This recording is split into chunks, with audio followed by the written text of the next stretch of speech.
It's thinking.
The following live stream has been approved for appropriate audiences. It may contain occasional strong language and may not be suitable for younger or more sensitive viewers. Viewer inebriation is advised, though not mandatory.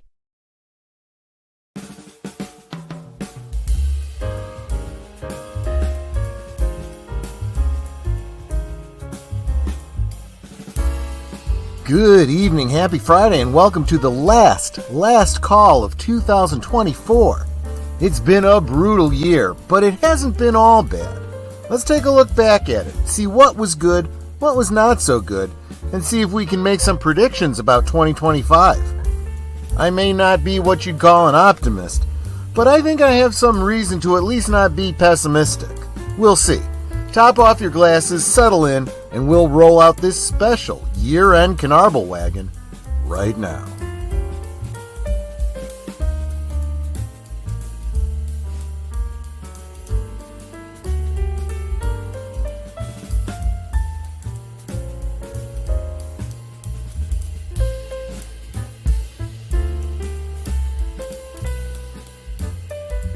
Last call is streamed before a live audience.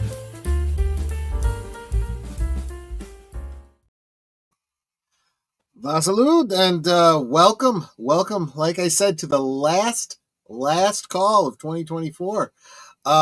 You might be able to tell by the bottle over my left shoulder. That would be to your right as you're looking at me. But tonight we're going to end the year by releasing the Kraken. Release the Kraken. Release the Kraken! The Kraken!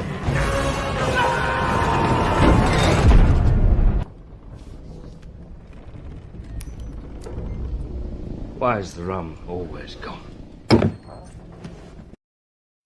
Well, for once it's not gone. You can see, you can even see that it's still, mostly full. Looks like it's about 3/4 or so. So, yeah, not so bad. But how about you, Age Boomer? How you doing and what you sipping on? I have a Coca-Cola Classic. I'm doing okay. Good. Coca-Cola Classic with no adult additives to it. I mean, No. You are like drunk Santa Claus. Maybe I should have for tonight's stream. I should have done that. Well, you know what? The night is young. Maybe I can sneak something halfway. There you go. Fair enough. You can do that at any point. Maybe I will do that. Just like the lovely and talented Netter of Netters Network. How are you doing, my dear, and what are you sipping on, as if I didn't already know? I'm actually doing okay. It's like I was a little under the weather for a couple of days, but I'm feeling better. And right now I am sipping on a Netter's Nectar. Netter's Nectar, which is, of course, pineapple juice and what? And pineapple or coconut rum. Release the Kraken. Release the Kraken! The Kraken!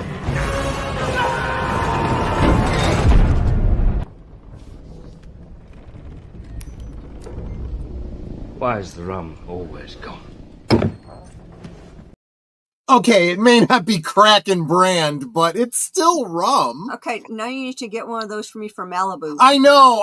I've got to come up with some sort of when Netter's been drinking, I don't know. I'll have to find a clip for that. absolutely. Yeah, I'm going to try and change my connection because I'm getting weirdness in my ear where I'm getting like every other word, so I think it's my connection. Do you think it's your? Oh, you know what, folks?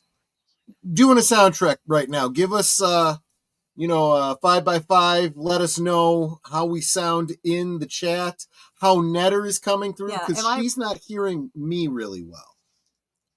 Yeah, it's like I'm hearing roboting, but it could just be my internet connection. So I'm going to try and change that right now. It always worries me when she says it, because I imagine her hearing, like in her ear, exterminate, and that kind of bothers me. I don't want that happening, okay? So, Mark says we both sound fine. Everyone else says it sounds fine. So it probably is on your end, but I'm concerned that it might be your earbud and not your, It was my internet connection. I just changed from Camelot to Netter, and it works. Oh, there you go. We have a really strange internet thing in our house. If I'm in the family room or... It's the difference between wireless and wired. No, it's like if I am in our family room, like streaming all that, there is one Wi-Fi connection. It's basically Netter, and it works great. If I try to use that upstairs in my office, it doesn't want to work. I have to change to our other one, Camelot. Yeah. And so only Camelot works upstairs and only Netters works downstairs. So go figure. Let's say hi to all of you all here who have been patiently waiting for us to finish talking about our booze and our internet. Starting with Lady Mist. She was the first one. I was late getting the stream up tonight, but she was the first one. She must have been waiting with bated breath to see it go up. And she came in and started dropping flowers for me because she's so encouraging. And then there's Mark Malnikoff, a regular contributor to Geeky Geezers, saying, Kapla, ba, yeah. Yes, absolutely. Kicha. And there's the Netter of Netters Network. I love you too, sweetie. Connie Cleary. She says, hail to the chat. Specifically to me as well. Let's see. JPRPH1. Welcome, my friend. Good to see you. Chris P. Good to see you, my friend. Aged Boomer, good evening. Belated Merry Christmas and early Happy New Year. Merry Christmas, Chris P. Matt Anui says, forget. I think he's saying forget about 2025. We're just gonna new game plus 2020 again. And I said, look, I want to reclaim the past 4 years. I really do. I really please. Do. Last 4 years. I want to reclaim the last 10 years. It feels like 10 years. Well, I'll take what I can get. At least definitely 8 years. Because I'll take what I can get. I don't think this year's going to be any. Well, I mean, the year's got less than a week left, so I mean, what are you going to do, right? Oh, yeah, that guy again. And Big Al presents. Hello, my friends. Have a great stream. Happy New Year to everyone, and Happy New Year to you, Big Al. Absolutely. Sir Torrin Clegane. Good evening. Welcome. Winter is here. At least that's what they tell me. We're getting rain. I guess that's the global warming or whatever they call it. Yes, just in time deleted scenes. Welcome and salute, my friend. Space Fraggle, good evening all. I hope your holiday was bright. Yours as well, Space Troy Fraggle. Good to see you, my friend. What are you laughing at, Space Netter? Troy Fraggle? Whatever, I've already got some of the Kraken in me, Aged Boomer. Aged Boomer, welcome, Aged Boomer. Hello. I'm happy to be here with you fine people. I know trying to determine which public domain characters would work best as horror films and which ones would work best as pornos, because that seems to be the only thing you can do with them. Is Lady Frankenstein public domain?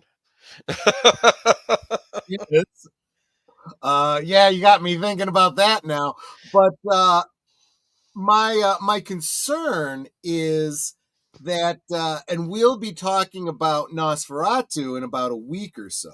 Let's see how it does at the box office. But I just recently saw a video about the use of Nosferatu in SpongeBob SquarePants, of all things. And I guess he got kind of memeified there. Great joke from one particular episode, and then returning to the well, they kind of ruined the joke. So, By the way, you know, I sent you that thing over Steam, right? yes, you did. It was what was it? The Chronicles of Malachi or something like that? Yeah, like Nosferatu. Yeah. That cost me 59 cents. Oh, I was gonna say $59. Really? No, 59 cents. Razor Fist was playing it on his channel earlier tonight, and it looked pretty cool. It was like a first-person but shooter, but it was like more like you're hunting vampires. Like you have like the cross that you pull out, and I guess the cross can shoot beams at the thing. It looked interesting. I figured 59 cents. I'm gonna send it to you. You can let me know what you think of it. I don't want to share what people do on Patreon, because I figure, that's proprietary. Right. People paid for it and whatnot. But as you can imagine, because he's our go-to resident expert for Indiana Jones, Michael French over at Retro Blasting has been doing playthroughs of the Indiana Jones and the Great Circle, I think it's called. And the new game, yes. The new one, right. Yes. And it's a very, very first person. Calling it a shooter is kind of difficult because you have to use although fists. you do get a gun, you can only get 6 bullets through the whole game. See, in GoldenEye, and that's if you can find the bullets. See, yeah, I'm sure he's going to do a deep dive on it, but he is finding it incredibly tedious, not fun at all. And he wrote this letter. I don't know if he wrote the letter or what. He must have done. And he wrote it in character as a player playing the game, sending a letter to his wife, sounding miserable, wishing he'd die because he's trapped in hell trying to play this game. What, no wall chicken? No. That sounds like it would be even more interesting.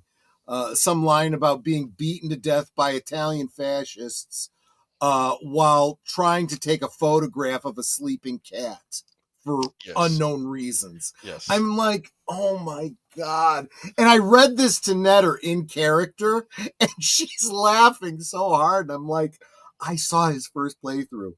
It's just like this. He just bought a new computer to be able to play this damn game. It's ridiculous. Anyway. Hello, Darth Plato. I'm sorry. Yeah, I'm getting there. Let me start saying hi to everybody. Curtis Selby, welcome, my friend. Let's see. Bear with me here. Chris P. Metanui.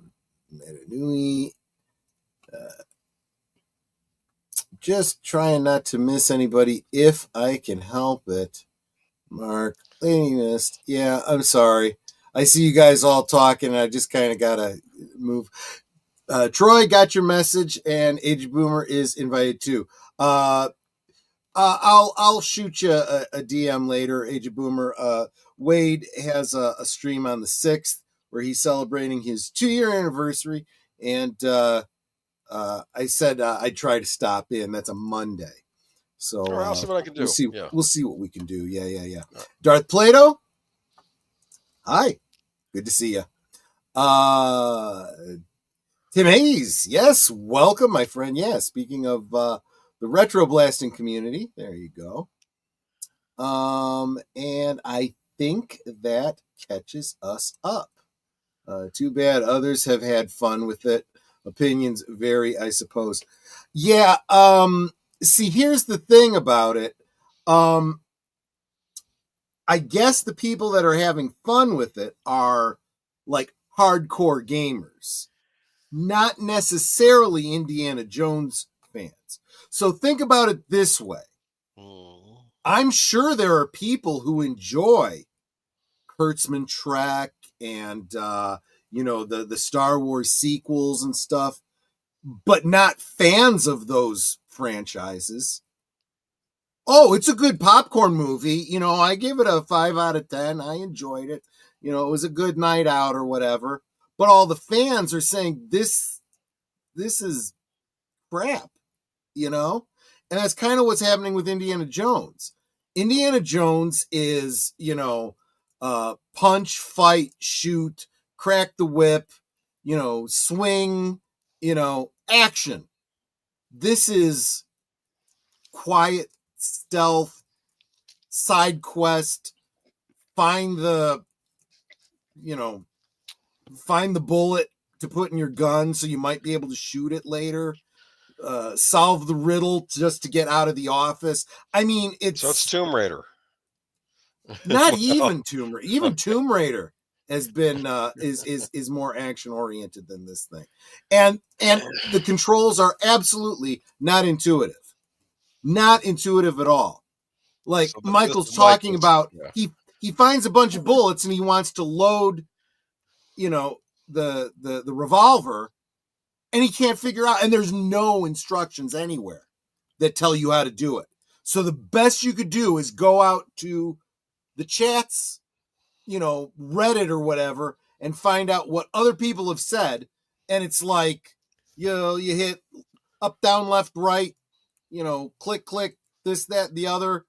Because if you do something different, you click a bullet in and shoot it.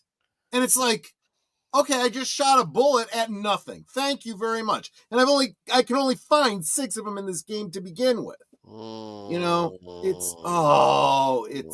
It just sounds. It's probably more like a stealth game. We don't have to. Yes, it's a first person, and so that's not what you think when you think Indiana Jones. Well, no, stealth games typically. I mean, I guess Thief, was that considered a stealth game on the PC? Thief.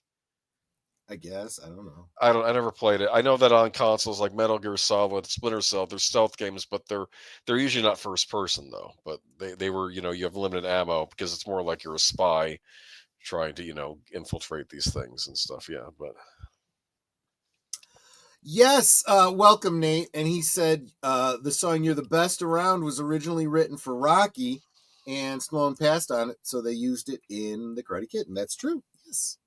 You're the best around. No one's gonna keep you down. Yes. That demonetized. Boom. I know, right? I know.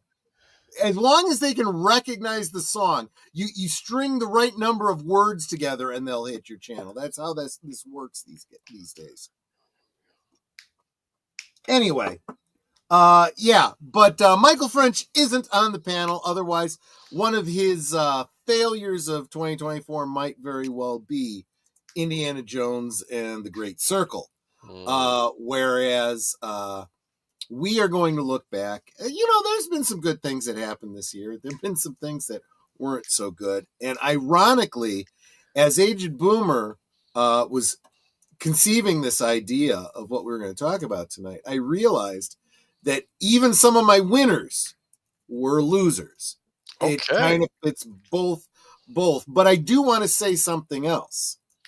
I realized this week as Boomer was putting together this little slideshow based on the whole show. This is the Age of Boomer show. I know this is supposed to be my channel. This is supposed to be my show, but Age of Boomer came up with the idea. Age of Boomer came up with the slide presentation for it. Yes. And he did it in such a way that I never would have thought to do it. Better than anything I had. Well, we could have done it the other way. I wasn't sure because I could have changed. No. You did better. So what I'm saying here is, guys, if you and I guess I just assume that if you're here every Friday, you come to Geeky Geezers every Sunday, you're already subscribed to Aged Boomer. But if you're not, please do. Subscribe. Because he is the superior YouTuber. If you like me, you gotta be subscribed to him. But yeah, we've done these years past. You can actually check through the archives if you want to see what we've talked about in years past. Because normally we would do this on my own channel, but basically the idea was we would pick our winners and losers and maybe even a prediction for the new year. So that's basically what we did. And I'll go ahead and Yep. post my link in the chat if you guys care to look at it. Okay. All right. Oh, I Okay. got to bring this up, don't I? There we go. The winners and losers of 2024. Yeah, so these are the winners and losers of 2024. Troy has his picks. I actually separated these out into categories this year because typically I think we only did one each, and it could be anything. Yeah, So I saw that, and I was like, "Oh, that works." I like. Well, because that. you wanted toys for one, and I wanted a game, so I'm like, why don't we do toys and games as one category? And then so this is the winners and losers of 2024. I have felt that this has been, since I have started streaming, probably the worst year in entertainment since I started streaming. I mean, I'm even including, I guess there's the pandemic. There was bad stuff going on then, but I just felt like this year was just, I don't know. Welcome to Willie's Music. Excuse me, Willie's Movies and Music. I'm going to have to check out Willie's channel to see if he is doing a movies and music look back at 2024. That'll be interesting. But we are going to get into some movies. We're not talking so much music tonight, but one of our categories is going to be about movies that were winners and losers this year. What did I do for music this year? I oddly enough, I got a bluegrass album by an artist known as Billy Strings, which was a lot of fun. But interesting. Yeah. I wouldn't have taken you for a bluegrass type. Neither do I, but I really like this video he put out called Leadfoot. It's a hilarious video, and it's basically about this guy living in a trailer, and he's tired of this kid in town just racing around the town. He's going to fix him because he's tired of him racing all. And it's like when, and I've had that feeling, like if someone's racing down your quiet street in the middle of the night and the cops don't get him, it's annoying, and he does it over and over again. You know, it's sort of a song about that. So I don't know. I thought it was neat. But first category is movies. It is movies. We're talking movies first. Yeah. All right. So let's go to Troy's picks. He's first up at the bat. Yep. Now, you had a different take on this. So let's look at this. So here was my thought. You know, if I were to pick one movie, right? Here's the problem. And it goes with, this is why you put the winner and losers together. I went through and looked at all the movies that I was fired up about for this year. Inside Out 2, Deadpool and Wolverine, Despicable Me, Beetlejuice, Dune Part 2, Godzilla X Kong, The New Empire, and Kung Fu Panda. All of these movies I was glad were out there, and I was looking forward to, and I would call them winners. They are demonstrably winners because just by box office, they're in the top 10 for the year. However, I did not see a single one of these movies. I, for the past 4 years now, have completely lost the momentum of going to the cinema. Netter and I saw Inside Out 2 in the theater. We saw both, well, actually, you saw Inside Out 1 and a half Deadpool movies in the theater opening night. Despicable Me, all three of the previous Despicable Me films and Minions films on opening night. Of course, I don't remember if I saw Beetlejuice opening night or not, but I definitely saw it in the cinema. Yeah. Dune, the first part of Dune, Netter and I saw on opening night. In fact, we saw it in the, what do they call, Big IMAX opening night. I love Godzilla, love King Kong. Kung Fu Panda was a little bit of a challenge for me. I own the first three Kung Fu Pandas on, not Blu-ray, DVD, because I would always buy them for my brother. And my brother's not with us anymore. Right. That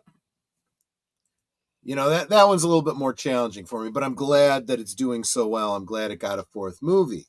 But the problem is that 4 years ago, something happened that we're, still uncertain if we're allowed to talk about on this platform. And it really broke the momentum. And honestly, I haven't been to conventions in the past 4 years. I haven't gone to the cinema in the past 4 years.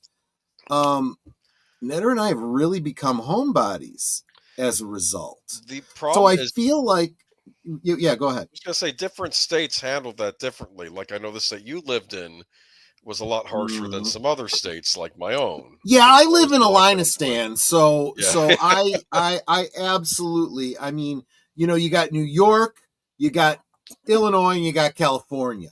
they were the big ones. Yeah. Those are the three states that are the most effed. They are the least American So of you the got out of the U.S. habit of going states. to the movies.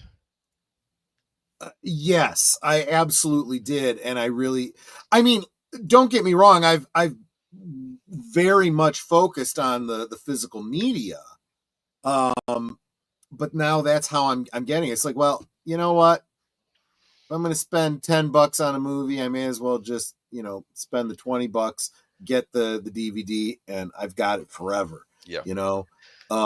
And in Scottish accent, a virus of unknown origin. Yeah, exactly. Don't ask me to do Now, a Scottish I accent, want to but say, had more to drink. for me, going to the movies, yes, I would sometimes go and movie by myself, but for me, it was often a social excursion. You have a friend that wants to go out to the movies. We got to do something. Let's go to the movies. A family member wants to go see a movie. You go see with the family member. Then you go out to dinner afterwards or something. It was something you do on a night. Lately, I haven't had many people in my life that have asked me, "Do you want to go out to a movie?" I saw two movies this past year. One was with work friends because they wanted to go see the Mummy re-release with Brendan Fraser, which is an old movie, you know. Yeah, And, yeah, that's a bit ironic, isn't it? and the other one was Alien Romulus, and How was that? Well, it started out well and then it fell apart at the end. That's what happened with Alien Romulus. Let me tell you, Some people like it. It's okay. I'm not attacking you. I just maybe I'm getting a little stop ahead of tying us. everything to the Ridley Scott Prometheus stuff. Please stop tying. Without getting too far ahead of ourselves, looking Yes. at 2025. But how funny would it be if Disney decides, okay, forget this live action Snow White thing. Let's just re-release the original in theaters and see how it does. It would do better. It really would. I'll bet you people would go watch the crap out of that just to send a message. I would have gone to see Late Night with the Devil in the theater by myself because I was that hyped for that movie, and I think seeing that on the big screen would have been kind of cool. But unfortunately, it wasn't playing in my area. Now, to be fair, it was playing in other areas of the country, but just in my own area, there wasn't even like a special night, like okay, Tuesday night only, we'll be showing this. Right. Nothing. So now you did see it, yeah. right? I saw it on Shudder on my streaming service, and that brings us to the other point of this thing. I like. Here's the thing. It was fine. There's a lot I liked about it. It's made a lot of people's best of the year. I felt. I wish it had been a little more. I don't want to say silly. Like I think they were trying to go into too much character motivation with the host when I would have rather they had left that out of it. Everything I've seen about people love it. I'm not picking on it. It's just everything I've seen about that protagonist. That actor just blew it out of the park. He's great. That was the main reason. It was not just the idea they were doing this as like a live action show, but I love the fact that Dennis Desmalkian, who is a wonderful character actor who really should be in leading roles, and I like the fact that he got to be in a leading role in this movie. Yeah, and I told you behind the scenes that I had seen a video about it, even though I haven't seen it yet. And one of the things, I think he compared it to a found footage film, even though it's not a found footage film. It's like, because it's footage it's supposedly a footage of a live performance. Yeah, but no, it kind of that way. It kind of, you know what? He makes a good point. This is a new twist on found footage because it's a found broadcast of a talk show. The one thing he said though was, all the footage of the live performance makes perfect sense. Some of the footage of the behind the scenes stuff, it's like, I'm not entirely sure why we would have footage of this, but it's in there just for audience and to find out behind the scenes. Exactly. I wish they would have a version with fake 70s commercials in between the breaks. That would have probably and I'll tell you what, if this had been Quentin Tarantino, it would have done. Yes. Darth, I'm gonna go back to the previous point because I like this. Darth Plato says, but the whole point of the new Snow White is precisely to send a message. Well, I know that, and you're right, but the interesting thing is they're going to get a much louder message back. I think we know that. I think they've already gotten that message. But that's neither here nor there. That's for the future.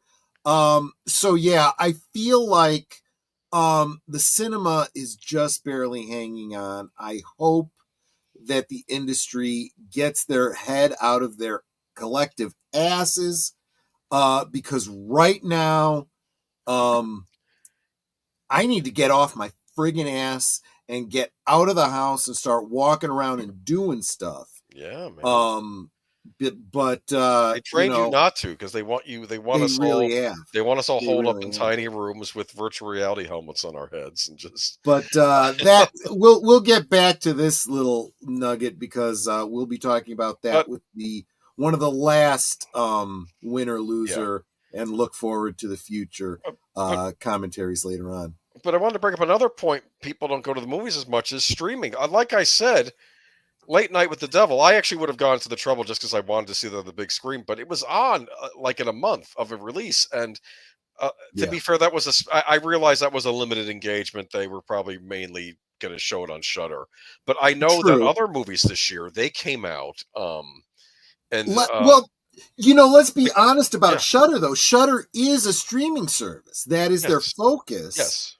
But they are smart enough to know at least get a limited release in cinema, make the money there, and then make the money off the streams. This is the loser part of the cinema, right? Because everybody is trying to push their streaming channel, and they've cut off one of the biggest legs of income. It used to be you make a movie, put it out in the cinema, make all your money back. Make all your money back. You at least break even or make a profit. Yeah. Then you take it to cable and you make your licensing fee off of it. Yeah. Now you make more money. You then release it on physical media. You make more money off of it, right? Well, to be then fair, you release a couple years later. You release a director's cut or special edition with extra behind the scenes footage and stuff. Make more money, more money, more money, more money. Do people not understand Econ 101 anymore? The idea here is to make money, people, as much as you can. Well, Shudder, they believe in physical media. Late Night with the Devil got a Blu-ray and a DVD release. They're doing it. I'm kind of saying they're doing it right, But other companies, like I remember the Bike Riders came out in theaters over the summer, and I remember it was on, I think, Peacock in August, and I'm like, when did this come out? June? 2 months later, it's on the streaming service. It's like everything goes directly to streaming, and it doesn't take long. And I'm like, well, the incentive to go out and see it, I guess the FOMO isn't there when you dump it on streaming so fast. And through family members, I have access to a lot of streaming services, so I can see a lot of the other channels are talking. Midnight's Edge and all the other ones are talking about that too. It's like, gosh, literally within weeks, it's gonna be in my house. So why should I even bother going out and doing this? Yeah. So for you, it's the theaters. I guess they're still doing okay. Notice how a lot of these big box office movies are family features, children's movies. Because I guess the parents will take the kids out to the theater and get them out of the house, and that's probably a big draw. So that is still the draw for. So it always was, really. Yeah, it was a family night out, or it was a date night, is what it was. You'd have dinner and a movie, right? Dinner and a movie. But movies were cheaper back then. True. I'm not even adjusting for inflation. They were cheaper. Yes, they were. That's absolutely true. Well, and let's face it, the other thing too is the Tuesday night off night, kind of thing, and Tightwad Tuesday. Tightwad Tuesday, is that what they call it? They called it. Some places call it that. Yeah. Sure. But I mean, But that used to be Netter and I used to. It's Saturday. You want to go catch a matinee? Yeah. Okay, let's go watch a movie. Now it's, hey, it's Saturday. Want me to put something on YouTube? Yeah. Got any Grace Still Plays? Yeah, Or Call Me Grace Kevin? Still Plays up, or what's oh, by the way, Zay Frank, I've got his most recent video on Watch Later, ready to go. All right. But anyway, yeah. I'll tell you what, though, that aside, it has become that the YouTube channels have become the must watch. You guys are here on Fridays. Saturday night we're watching a movie with Netter and Big Al. Sunday we're getting our geeky news. Hello. And of course there's all the deleted scenes shows throughout the week. See, Saturday nights I tend to, I'll keep my mom company. I'll watch a movie with her, right? And I remember try to watch... you can always put up the movie that we're watching if you want to. That's an idea, yeah. But no, I mean, like this is where I watch a lot of my recent releases, and that's where I watched Twisters because it comes to streaming. Honestly, I looked at that one because that was one of the top 10 films of the year. Yep. And I was like, yeah, no, I don't think I would have gone to see this one. Not that good. Not really that good. There are some movies that you enjoyed. You're not interested in the sequel. It's basically the same movie, but without Philip Seymour Hoffman. So why am I watching this? I'm sorry. I am still feeling like films, even the films that are really good, chances are the sequel isn't going to be quite as good, unless it's like a planned trilogy. Star Wars, the Star Wars trilogy, I think all three movies were great. Well, people forget Michael Crichton co-wrote or helped write Twister when it came out. That was a Michael Crichton. That's right. Involved. He did. And there was Steven Spielberg produced. And you kind of get that because there's some very plausible science-iness. Yes. Even the stuff that's kind of out there is like, if I squint and tilt my head to the side, I can kind of believe it. And that's one of the great things about Michael Crichton writing science. Well, it's effectively science fiction, right? He did the same thing with Jurassic Park and the whole genetics of it. And forget the movie. If you read the book Timeline, he did the same thing for time travel. That actually had you believing that time travel might be possible based on the things what's really crazy is he cites real world science where you go and look it up and go, he didn't make that crap up. That's real, Like look at Max right now. I can watch Joker, Folly Ado. I can watch Beetlejuice.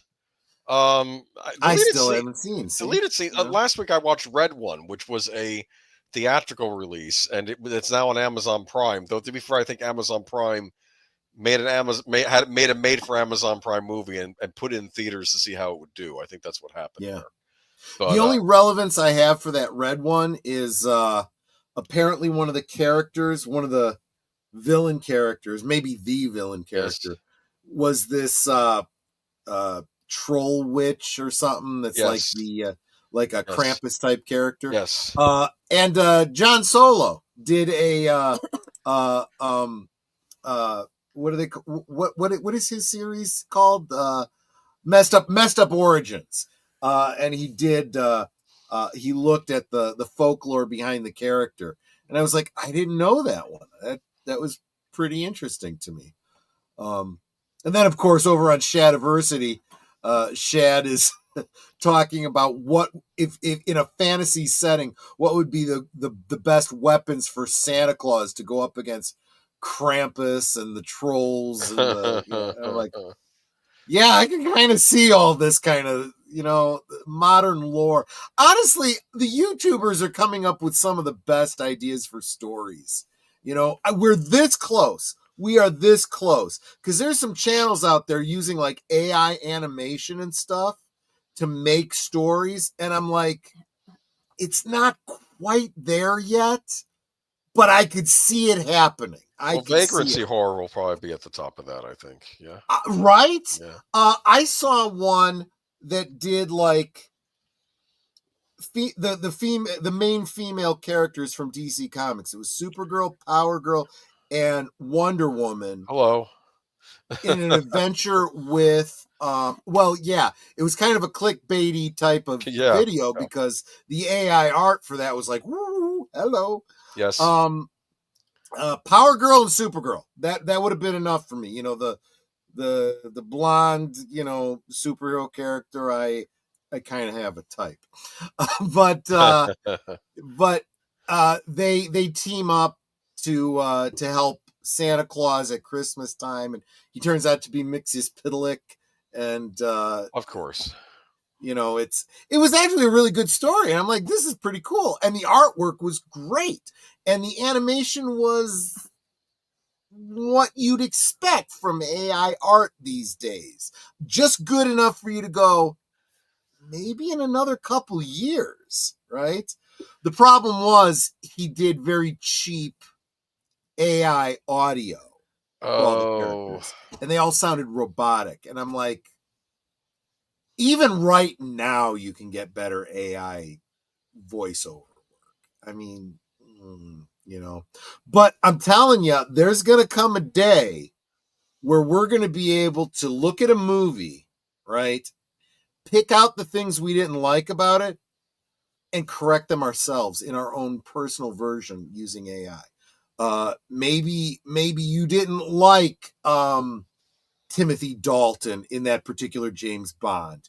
You could, through AI, just replace him with Sean Connery. Boom. No, I'm not. I don't want that. No. But you don't have to. See, that's the thing. No, this would be no one should. The No individual person, or you know, even better yet. Here's even better. Instead of Sean Connery, yourself. I want to be. I want to watch myself in a movie. I'm going to make Netter the Bond girl. Okay. Time for my picks. Let's move on. Yes, please. Boomer's picks. Winner, the Beekeeper. You did tell me about the Beekeeper, yeah. That was, I think that was this year. Yes. Deleted Scenes said that too. I really. Yes. I didn't want to pick a movie that came out so early in the year, but I'm thinking, no, I think this is still the best movie I saw all year. And then, of course, we have as our loser Joker Folie à Deux, which was a disaster. No interest at all. Of course, to be fair, don't think I even saw the first one. I wasn't interested. It's fine. I didn't hate the first one. I thought it was I watched Taxi Driver again. You know. Anyway, I thought the first one was interesting. I know a lot of DC people. Some got up in arms, but I would realize this is just one of his weird multiple choice origin stories that you mentioned.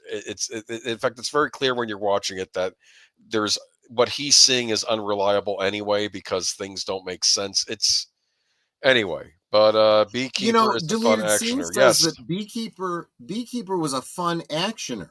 Yes. Look forward to the video game that turns the main character into a stealth character, and he's got to solve all these very, very tedious puzzles that make absolutely no sense. Okay. Well, I was gonna say if this was made in Japan in the 80s, the Beekeeper would turn into an actual bee and shoot people. I'm sorry, I don't know. It would be some shoot 'em up instead, like Galaga. I was this close yes. to you've seen the videos. I've talked about it. I did a custom 2-pack Mego of the Lou Ferrigno Bill Bixby Hulk and Banner, and I bought, for, as you would expect because it's a custom figure, a lot of money, the Nicholas Hammond Spider-Man. I've recently ordered, and I will get it probably by my birthday, the Reb Brown custom Captain America figure. And I don't remember where I was going with this. We were talking about characters. What was the last thing you were saying, Boomer? I was talking about the Beekeeper.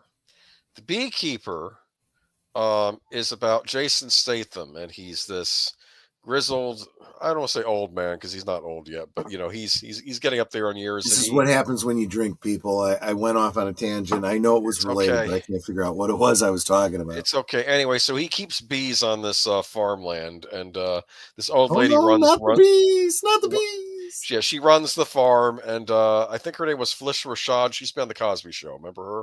Yeah, I remember. Yeah, she's in fact, she got fired from the show. And I don't want to spoil she had too a much of the disagreement. movie because I want you to go into it. But let's just say one of the big part of the plot of the movie is, well, she's she gets this thing on her computer that says, hey, call this or you're going to lose all your information. It's like, what? So she calls this number, and then there's this whole big scamming operation, and he's going to say, I'm going to show you how we can fleece this old lady for everything she's worth.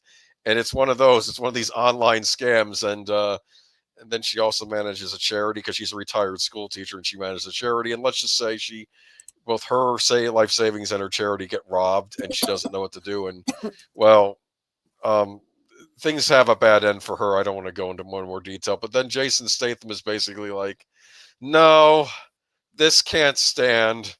And we learn later on that he was a secret special government ops unit called the Beekeepers. And he has ways of getting to things that the regular police. Wait. Can't. Tell me that this does involve actual beekeeping, like Yes. No. Okay. You don't understand. It's both a metaphor and a real thing because that's what he does as a hobby. He keeps bees. They even show a thing of how he kills a wasp infestation. That was kind of neat. So he knows how to keep bees. But man, that alone sounds interesting. But he also sees himself as kind of a bee, and he has to protect the hive being the United States. Real quick, Deleted Seed said Reb Brown never forgot his fans. Check him out on Facebook. Actually, Big Al had mentioned that too. So yes, that is absolutely true. And I remembered now what it was because I was talking about those custom figures. The same guy that did the Reb Brown figure and the Nicholas Hammond figure did the Japanese Spider-Man a while back, and I was this close to dropping the hammer on that. And I'm like, no, I'm going to hold out because I knew that the Reb Brown Captain America was going to be really expensive, and I'm like, I got to get my old 70s Avengers first before I think about doing anything else. Look forward to a video about the Reb Brown figure when I receive it, which will probably be in 2025. Sorry, Beekeeper. It is on my list to watch. Boomer. People critical of the Beekeeper may say that it's aping on it's copying John Wick. Maybe it is, but it's copying John Wick very well. Okay. I don't care how many movies have copied James Bond or Star Wars I don't care. It was a lot of fun. I don't want to spoil who the bad guy is supposed to be or based on, but this movie was a lot of fun. I enjoyed it. It's just a good action Trump, film. Wasn't it? Trump was the bad guy, wasn't he? No. I mean, he's been the bad guy. I suspect the bad guy is based on a certain president's son. I'm not going to get into more detail than that. Okay. Okay. Anyway, but look, I don't. Even if you're on that side of the aisle and you voted for him and you voted for his his upstart, I don't want to spoil the movie. Okay, I'm just saying. No, I'll check it out. No, it's on my list. I am definitely going to get around. It's just an excellent action movie. I liked it a lot. And the thing about the Beekeeper, even though this is a violent movie, he doesn't use excessive violence. You know what he sort of reminds me of, like a lighter version of the Punisher. How the Punisher, especially in that Thomas Jane movie, he makes a point. This is about punishment. He's like arguing, this isn't about me getting revenge or whatever. This is about things have gotten out of whack and things have to be set right. And there's going to be violence involved in that because there's no other way at this point. Like reminds me of, and I kind of wish that CK was here, longest running superhero RPG. The DC Comics superhero role-playing game had every hero that you had, even the villains too, if you created a character, you had a motivation. And there were two motivations that were very archetypal. So Superman's motivation was upholding good. Batman's motivation was seeking justice. They're not the same thing. I kind of like that. And that's what you're talking about. You're talking about seeking justice. You know? I don't think he is unnecessarily violent in this. Like there's parts where I thought he should have just killed the person and he doesn't. Other parts where he does kill the person because the person is stupid and doesn't know when to leave well enough alone. And you know what? This is speaking to, and I don't mean to speak for Netter, but she may not have thought of this. Speaking of the Punisher, Mike Jane, James, Mike, no, not Mike. Thomas Jane. Thomas Jane. Thomas Jane. Don't ruin the Punisher for me. I'll throw something at you. No. Okay. She loved the original Punisher, but she also loved the fan film he did, right? Dirty Laundry. Yeah. Which is head and shoulders more violent than the original Punisher. It's just off the wall. And what's interesting is he kind of is trying to ignore a situation, but he gets pulled into it. And it's like, okay, I'll take care of this. But he doesn't mete out the justice. He sets up the situation, turns to the victim, and allows her, if she so chooses, to drop a lighter into some gasoline and light a guy on fire. But he had it come, you know. It's up to her, you know. But it's one of those types of movies, But he, like I said, it's Keeping Order would be another different take. Maybe that's what that's it is. A great point. Usually that's the kind of thing that villains do, right? Yeah. You know, that's the kind of thing that the guys with bad mustaches are interested in. They'll say it's for the greater good, right? But they're just trying to maintain order. And the people that follow them usually think they're the good guys because they're concerned about safety. They'll give up their freedom for safety, right? That's what they're looking for. So yeah. But it's interesting. The one I do feel like we'll talk more about the winners than the losers, though. The main bad guy in this, though, the top of them is played by the guy who played Peeta in the Hunger Games movies, which I thought was interesting. Which I never saw a single one of them. Okay, well, never mind. It's just he's a younger guy. This was a good movie. I give it an A. For its genre, this type of action movie, I give it an A. And because and Joker was a disaster. Warner's lost a ton of money on it. What? Don't hold back. Tell us what you really think, Boomer. No, they lost $200 million on it. I've not seen it yet. I could watch it whenever I want. I don't want to. No, I have no. They say that it actually destroyed the original movie. Any cultural mark it had, it got destroyed by this sequel. Yeah. It sort of reminds me of how in the 70s, how they would make sequels to movies that probably didn't need sequels, like French Connection 2. And yeah. Which I've not seen, which probably isn't as bad as this. Yeah, but there's a lot of films that got driven into the ground that don't deserve sequels. I was just talking with Netter. This is going to be, okay, this is where a bunch of you guys probably are going to unsubscribe to my channel. I understand that. We were talking about The Godfather because, you know, we were going through our physical media and I've got all three of them up there. And she's like, I'm not sure I've seen the second and third movies. Is the third one any good? And I said, not a very popular take, but yes, it is as good, in my opinion, as the other three. But most people, nope. 1 and 2 were great. Third shouldn't have ever happened. Have you seen? There's a new cut of the third one that Coppola released a couple years ago. I think it's called Coda. Godfather 3 Coda. I've heard about that and haven't seen it. Yeah. I'm curious. Do you know what's different about it? No, I don't. But it's interesting because I know there's another cut of Godfather 1 and 2 where he combines it into one movie. Which I know. Yes. I've seen it. He puts it kind of, what do you call it? Chronological order. Yeah, I think he does a chronological order. He starts out with the young Vito Corleone, right? That's the one that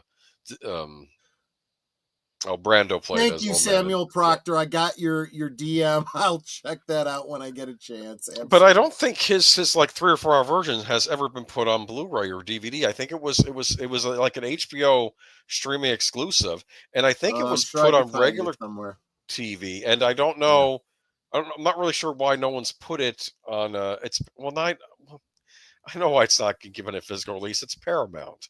And No. Thank Paramount's you, very Samuel bad. Proctor. I'll check that out. I'll check it out when I sober up.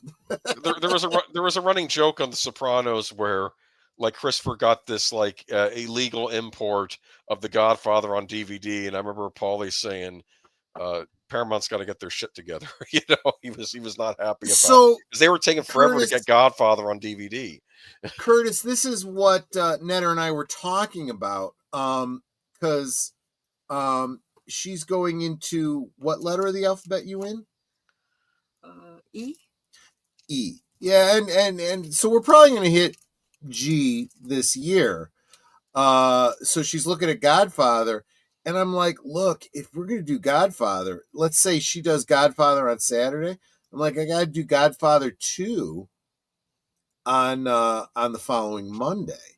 I'm like, but we still got to do. I'm on F for 2025. Oh, okay. So you won't get to G until. Yeah, I will. Oh, you will? Yeah, Godfather. We plan to do. I'm doing Godfather and Godfather 2 on September 13th, and then That's you are what it doing. was. We talked about. Yes, that's what it was. That Netter decided we would do a bigger stream that Saturday and do both 1 and 2.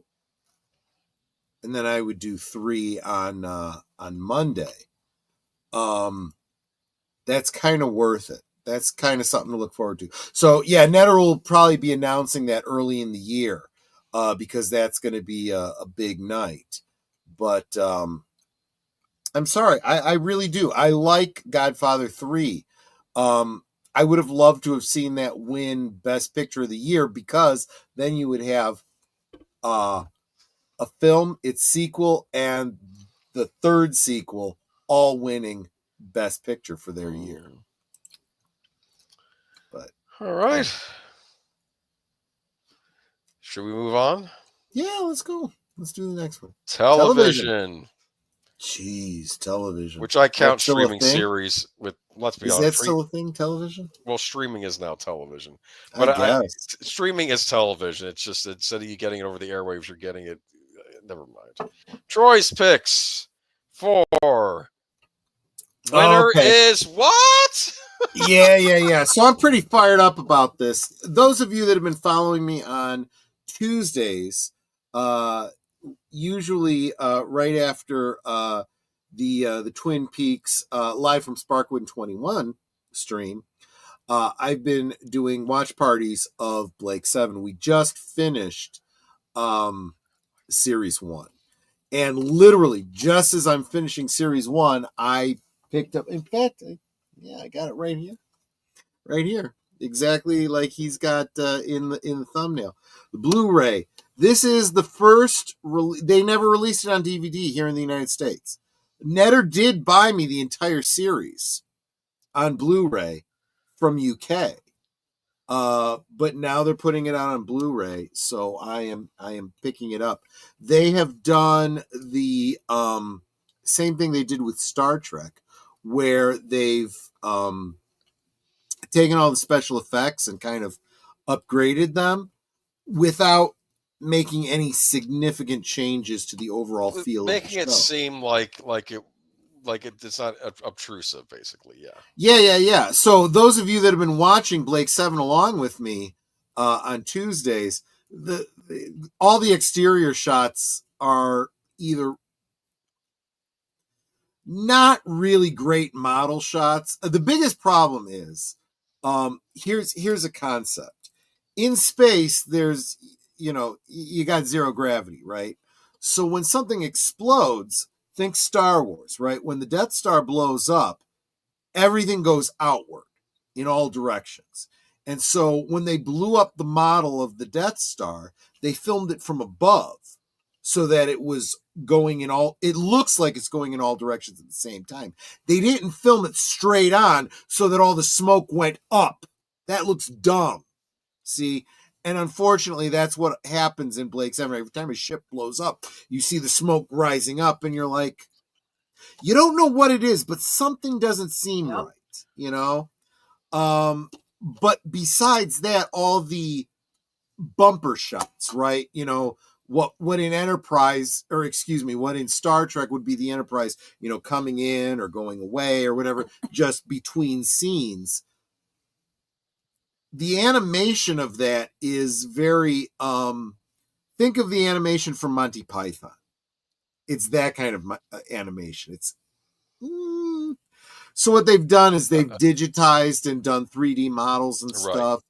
And which is the same thing that they did when they released Star Trek, the original series, on Blu-ray. And even some of the older Doctor Who episodes too. They redid the effects on some of those. The nice thing, and I haven't watched this yet. I haven't looked at it yet. But what they did with Doctor Who was the really bad special effects are actually still available to you on the Blu-ray.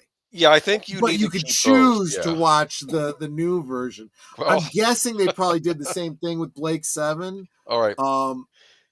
It's like that archive concept in physical media. Do you remember the Peter Davidson episode of Fifth Doctor Shada with the snake at the end? It's pronounced Shada, but yes. Shada, okay. Yes. The snake at the end, and I remember when they were doing the documentary on the disc of this. One of the writers like, yeah, the snake that could have gone better. Oh, that is the perfect example where you want the original because it was so bad it was good kind of thing. It's how you remembered it as a kid, but at the same time, you also want the good version. Yeah, the actress that played Tegan's like, if you can't do an effect, don't do it. That's what she said. Now, she's not entirely wrong. That's true. In the redone version, the snake effect, it's not like absurd or in they didn't do it as good as they could have done. It's a very basic snake effect, but it looks a lot better, and it fits with kind of the 80s video. It absolutely does. And it looks fine. Yeah, for what it is, and it's a lot better than the puppet they had. Biggest point is that's why I compare it to the original series of Star Trek, because sometimes you almost don't even realize that something's been changed. It is so subtle. And it's great, and it really doesn't change anything about the show. Doesn't change anything about the feel of it. Sometimes it's just, those effects of the ships are so much better. I like that. It's not like George Lucas, okay, where he literally changes, Han Solo firing first and all that kind of stuff. I mean, no, none of that kind of stuff. Or, Jabba the Hutt in Star Wars. No added scenes or any of that kind of bull crap. Just little tweaks in the way that I really think is going to be great. So here's the other thing that I want to say about this. Yes, we've only gotten series 1 out of 4, but I know that all 4 seasons are coming. So I'm still new effects. And this is and I will say this. I get what you're saying, Darth Vader, but I will say this. Sometimes I do believe this. If there's a new release of something old and the new release is something substantial, you can make that your pick. I mean, we're making up our rules here anyway. Yeah, but, no, I get that, but you have to also understand that as far as Blake 7 goes, for a lot of people, those of us in the U.S. have been waiting for this. It never got released on video over here. Yeah, we got I was getting all the VHS copies, and they never finished the series. Yeah. Netter found all of our VHSs, and she's like, "What do we do with these?" I'm like, "Go ahead and sell them because, I don't need them now." They never finished them. It was heartbreaking, and there was never a DVD release. I actually was in the midst of making my own DVD copies by grabbing, streaming copies and turning them into DVDs myself. So for me, it's a huge hit. 2024 is the year that Blake 7 is finally released in digital physical media. I'm stoked. I know I'm a small minority, but hey, it's my show. It's fine. It's fine. Plus, let's be honest here. This is not. I mean, most of y'all have probably never seen Blake 7 unless you're watching them, on my channel on Tuesdays.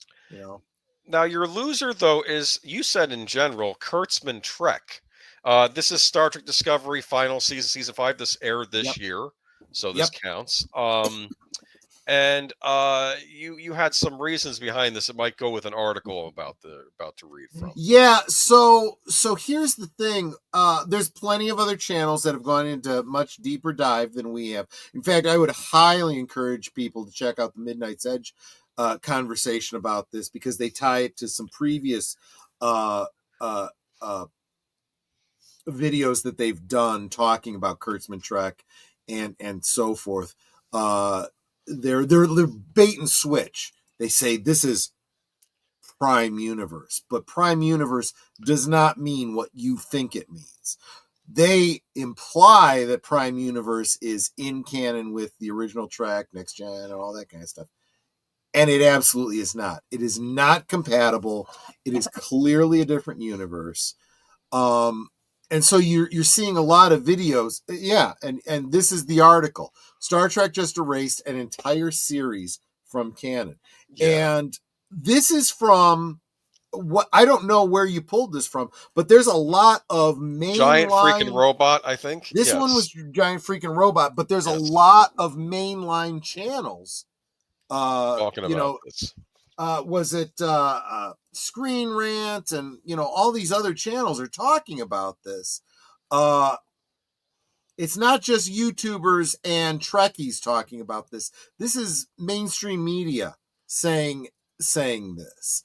Now, personally, I think they're hanging their hat on some very tenuous stuff. Basically, I'm going to summarize basically what the article probably says. As they were ending, as they were ending Lower Decks. Yeah. They did an episode that was very similar to a Next Gen episode called Parallels that dealt with different universes. In this one, people would, inadvertently become their alternate universe versions and whatnot. And a Klingon character, a Klingon that you would recognize from the Next Gen era, spontaneously changes into a Klingork from Star Trek Discovery. Now, keeping in mind, too, that although the Kurtzman Trek fans claim, no, Lower Decks is canon. It's canon. It's absolutely canon. It really, really is. All the rest of us are going, it's animated. It's tongue-in-cheek. It's not meant to be taken literally. Right? But they're insisting that it is. Well, you can't claim that it's canon and then do something like this and say, but that thing isn't canon. That's the problem. So they've basically taken a poke at the idea that Star Trek Discovery is not canon. Now, there have, since all the mainline outlets have started coming out saying, they just decanonized STD, a couple of sites have started coming out and saying, no, it's still canon, because they're still releasing Section 21 or 31 or whatever the Michelle Yeoh thing is.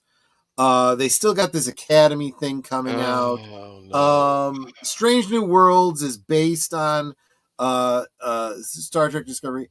And I was talking with, and I see he's here in the chat, Mark Melnikoff, behind the scenes. And I said, Mark, here's the thing you got to understand when it comes to canon.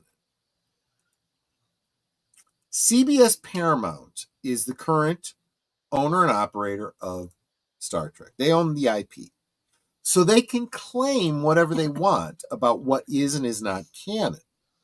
Okay?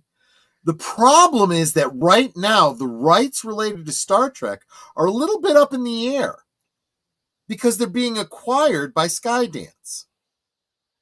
So what Skydance decides to do and what Kurtzman wants you to believe may be two very different things. Kurtzman has a vested interest in you accepting this as canon and buying more toys that aren't selling and buying more DVDs that aren't selling and subscribing to Paramount Plus that nobody is subscribing to if they have a choice. So I consider Star Trek Discovery a loser. It's over. It's done with. It's going away. It's had crap viewership. Our prediction for the future depends entirely on what happens with Skydance. Okay. Discovery no more. Still have Strange New Worlds with their humans turning into Vulcans stuff. Look, I have said, and again, this is probably not a very popular opinion, but there were some small little kernels of story idea in Star Trek Discovery that I really did like. Oh, I enjoyed the fact that I thought it was interesting that they went over to the Mirror Universe and stayed over there for a few episodes. Of course, I remember at the time Red Letter Media was thinking after the first batch of episodes, they end up in the other universe. They thought, oh, these characters are from the Mirror Universe, and that's why they're so unlikable. That's what they said. That was actually, I remember that. That was actually quite humorous. One of the things that I was thinking of was, and everything that I liked about the show had to do with the Klingons. Now, everything I hated about the show also had to do with the Klingons, but I'm kind of Klingon focused on Star Trek. There was a storyline where there was a human crewman terrible who turned out that he was a Klingon. He was an albino Manchurian Klingon candidate who had been a Klingon, and they got into the altering his genetics and his appearance and so on and so forth, breaking and why his bones they did down and all this stuff. And honestly, that works in terms of real canon because we have seen characters like Arnie Darvin in Trouble with Tribbles, and so many others where they've done this, where they've changed characters to surgically to look like and passes Romulan, passes Klingon, passes, human, whatever. And it's like they came up with a technobabble reason behind it. And in fact, within Klingon lore, the specific house that was doing the science behind it, I'm like, okay, that I can get behind. They're actually answering an area of lore, that always seemed kind of funky, but they also, at the same time, completely crapped all over the fact that we went from smooth-headed Klingons to bumpy-headed Klingons, and it took, nearly 30 years for them to explain it in canon, how and why, and now we got friggin' Klingorks. And now we're going to spend the next 30 years debating how that's possible, One thing that I've always wondered, does Star Trek Discovery have its fans? And I'm being genuinely serious. Maybe there are people out there, Trekkers, that do like this show. I mean, I don't know how the DVD I think sales there's two kinds of Star Trek Discovery fans. This is just my hot take, and I may be completely wrong, and I may be missing a whole element here. But I feel like there's one group of fans is just, I'm here to support the thing, the most recent thing. Star Trek is nerddom, therefore I must like Star Trek Discovery. I consider them fake fans. They're whatever the flavor of the week. Well, this is no longer current thing. Kurtzman Trek has gotten stale. I agree. The other side of it is there are diehard Star Trek fans that are believing this is true canon and they're like squinting and twisting their head sideways and going, I gotta like this because I like Star Trek, and somehow this fits because Trek. That was me season 1, and then I got to season 2 and I couldn't take it anymore. Like There comes a point where you go, no, that's not. Well, I was a lot faster with my opinion. As soon as I saw what the Klingons look like, I'm like, this ain't Trek. This makes no sense. I watched almost the whole first season looking for them to explain it or come up with a reason or make it fit. Nope, they never did. So I said, screw it, I'm done. I had here was my main issues, especially. I do have to interrupt you because I see Maria in the chat, and I got to show up. I got to go full screen here because I got a Christmas gift from. I don't know if you can see it. It's I gotta do it like this. From Maria. She sent me a bottle. It is, let me see what it, I might actually be able to read it easier if I look at it. Saturday Evening Post? It's bourbon. Yep. Beam Bicentennial Bourbon. Yes, it's the Saturday Evening Post Pioneer. It's a recreation of a commemorative bottle, and I think I'm going to have to get some Beam 100 proof. Not that I'm going to put it in this because this is a reproduction bottle. This isn't glass. It's porcelain. But just to toast the gift that I got, I think I'll be keeping this at least for the time being on my shelf behind me. Thank you so much, Maria. That was very, very exciting to me when I got my Christmas gift this year. And Charlotte Nightstar says, hi to Troy and Netter. I'll buy you some Winter Jack one of these days. I don't think I know what Winter Jack is. That's if you like that kind of alcohol. I don't know. I love alcohol, so that's something I don't know. So I would totally be behind that. But Boomer, I recently found out what Applejack is. You did? And it's something I very much want to try. And I was just telling somebody about this recently. So apparently, apple cider, hard apple cider, is basically like apple wine, right? You take apples, you make juice out of it, and then you ferment it, right? And you have apple wine. But as you know, you take alcohol and freeze it, and alcohol doesn't freeze, but everything else does. So you take apple cider and freeze it, and what doesn't freeze is called Applejack. And it's a very high proof alcohol, and it also contains a lot of the chemicals that cause you really bad headaches. So and you spread out English muffins. No. You sip. Okay. You drink one, maybe 2 shot glasses over the course of. It's like high octane moonshine. It is absolutely okay. Moonshine. It absolutely is. It tastes wonderful from what I've heard. I have not tried it yet. But that's what Applejack is. And if that's the kind of thing you're talking about, Charlotte, yes, you can corrupt me in that way. I am looking forward to it. Let me see. Oh, my pleasure. Yes, thank you so much. And then saying hi to each other. Thank you so much. So glad you guys are here encouraging one another. Sorry, man. I did have to acknowledge my friends and family and the gifts that they had gotten me. So yeah, Star Trek. Oh yeah, let me get off. You don't want to see my face anymore. You didn't mention the 2 CDs. That's true. Well, there was no natural in for this. So I was talking about very briefly. I mentioned the Netta recently found the VH. Well, yeah, I guess it's not going to come into frame if I do it this way. Give me a second here. Let me reach for it. So Netter found the VHS tapes of Twin Peaks, which Look at those. Those are collector's I items. am keeping them. I am not.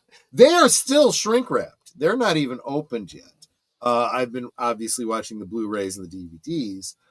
I am going to have Twin Peaks on every form of media that they put out. So she found those, and you know how Netter is. She's like, "Hey, Troy, do you have this CD? Do you have this album? Do you no? I guess I got to go full screen again." So she and again, I think I have to read it off of the. So she got me the new album that is David Lynch and Krista Bell, and David Lynch's what's the name of this album? I can't see the bottom because the big theme, dream. The Big Dream. I haven't listened to them yet. I didn't know they exist. Well, I knew the Krista Bell album existed, obviously. Which is how I found the other one, because I looked up the Krista Bell album and it made suggestions for other David Lynch CDs. I think I mentioned it in you mentioned in one of the streams. Yeah, and she's like, I think I said I didn't have it, so she got it for me for Christmas, and she got this other David Lynch. And you know how David Lynch is. It's very experimental. It's going to be very, very weird. You won't hear me singing a karaoke of any of his music probably, but kind of looking forward to it. Welcome, Lester San Jose, VIP member of the channel. Thank you, my friend, for being here. Thanks for this 2024 look back. Thanks for supporting this channel in 2024. That's one thing we didn't mention in our wins and losses, but big win. Netter and I both becoming monetized this year.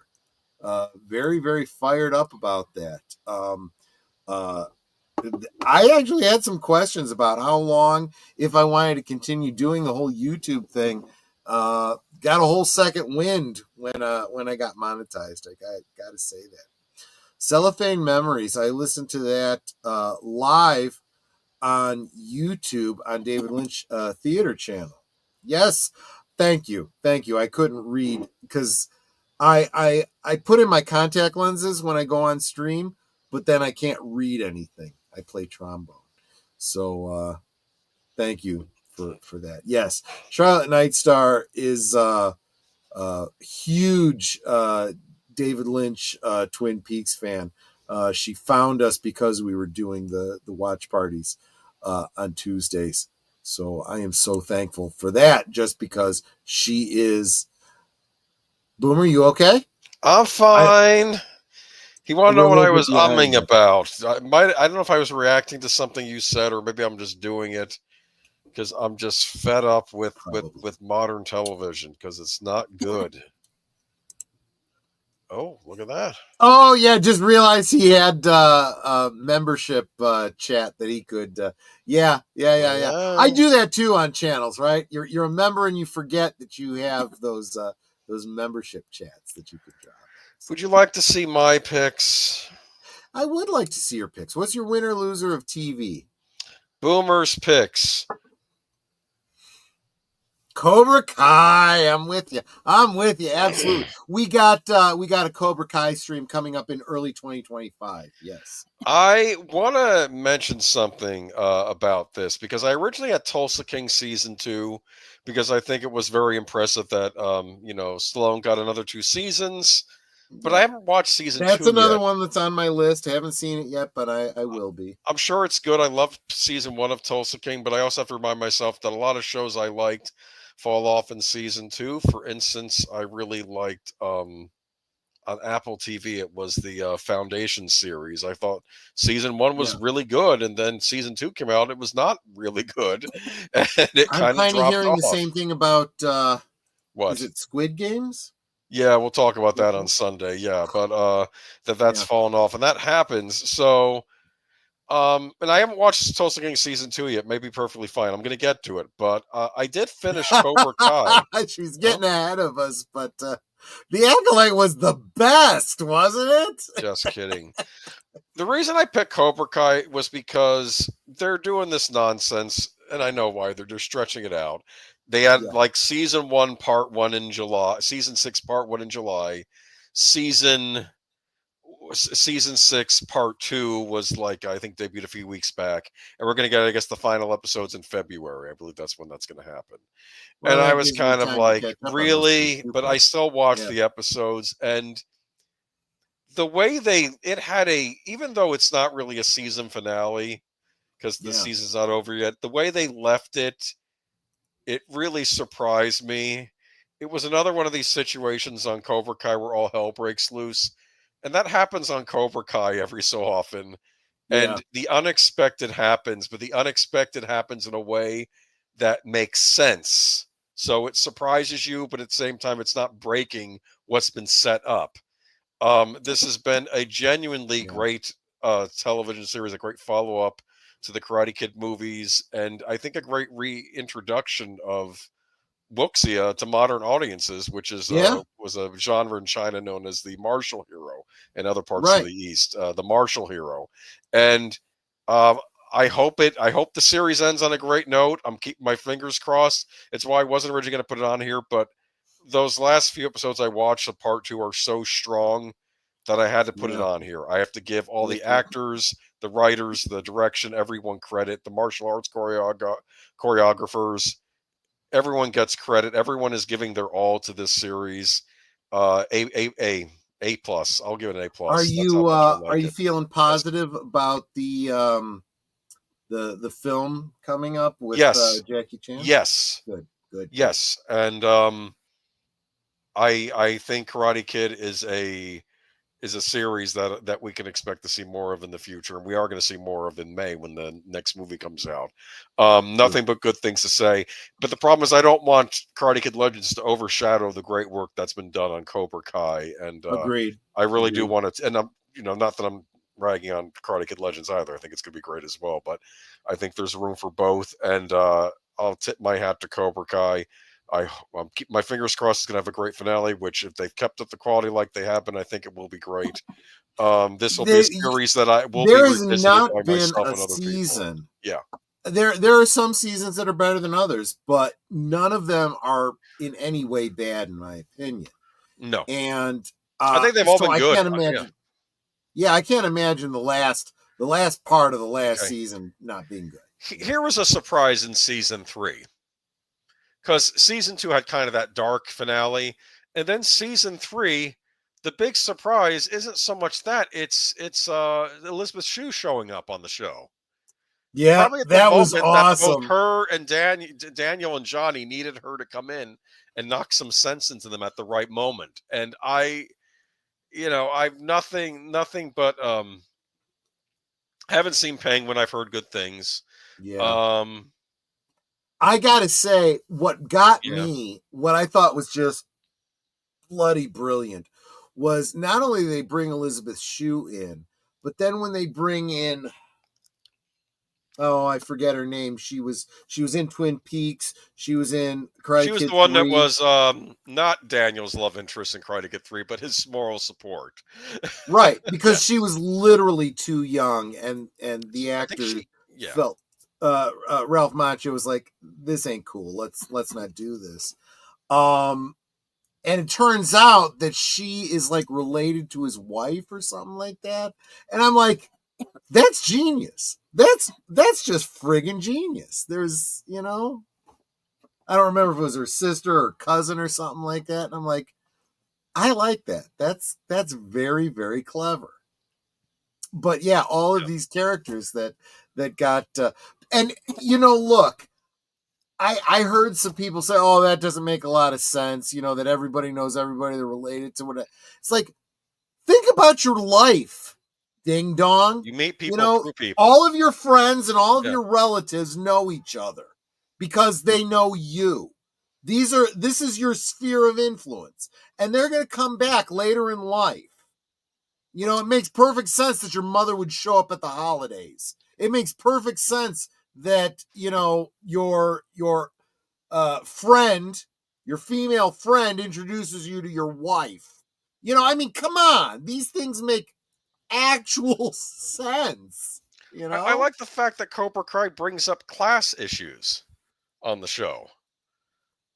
You know what I'm saying? Darth Vader, Oh. Troy, I'm your cousin. He could be. I don't Anyway. know. But You're look, Italian, maybe. I've got nothing good things to say about Cobra Kai. I'd like to think that I'm related to the Metatron. I feel like we're spiritually related. Anyway. Okay.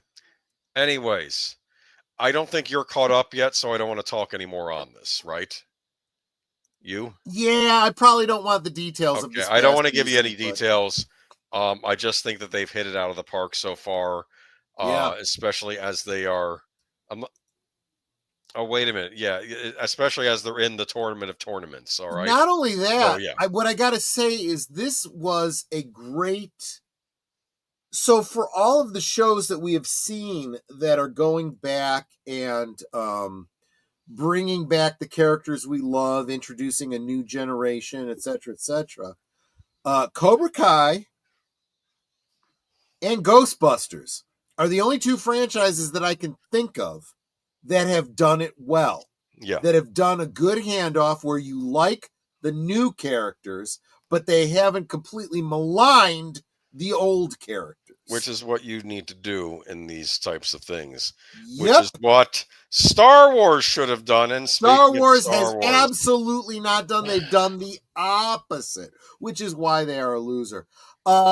Let me start by pointing out that, again, not seen a single episode of this. I feel like I have because I've seen it and talked about great detail. Yeah. But the Acolyte, let's keep in mind too that this is another streaming series for a franchise that is based on cinema, right? Yeah. What's interesting is these both are, right? These are both Cobra Kai actually is. Cobra Kai basically was like, this is going to be Karate Kid the series, right? Yeah. But because of the medium, we're going to go streaming instead of television. And they did it well. Yes. They did it so well that people actually were like, I'm actually going to subscribe to YouTube and then Netflix and whatever in order to follow this series. The difference being with all the Star Wars stuff, everything they're putting on Disney is crap, so nobody has an interest in going and subscribing to Disney specifically for that. And because Star Wars was always a movie thing, they probably should have made their money in making movies and then moving those movies to their streaming service for residuals. But no, They haven't done that. It has been literally a money-losing proposition.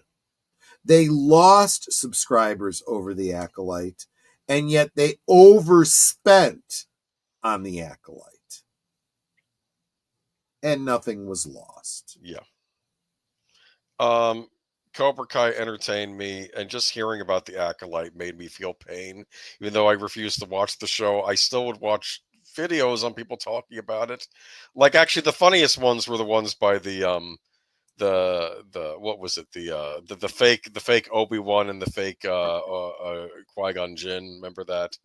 Where they're watching the show, and that was probably more entertaining than the Acolyte itself. Like when they're saying, "Oh, the Jedi are showing up to," and he says, "It is the right of the Jedi to conscript any young, members," and it was the happiest day of my life. I think Qui-Gon says, and then like Obi-Wan's like, "Really, it tore my family apart," like little jokes like that. It's just making fun of this.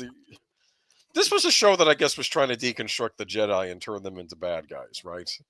Yeah. Instead of just being maybe, well, I don't want to say incompetent in the prequels, but not as aware of they should have been. If people don't know anything else about the Acolyte, what they know is lesbian space witches.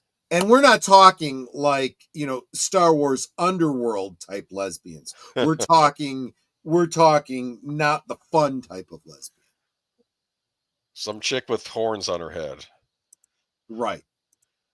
Exactly. And apparently using the Force to impregnate another woman somehow. Yes. Yeah, and then they're twins, except the child actors weren't twins. Yeah. But the adult actress was, and then of course there was the whole thing online with her singing that song and just everything else, and just it was a disaster. It was a PR disaster. The power of one, the power of two, the power of many. They have to have a musical number again.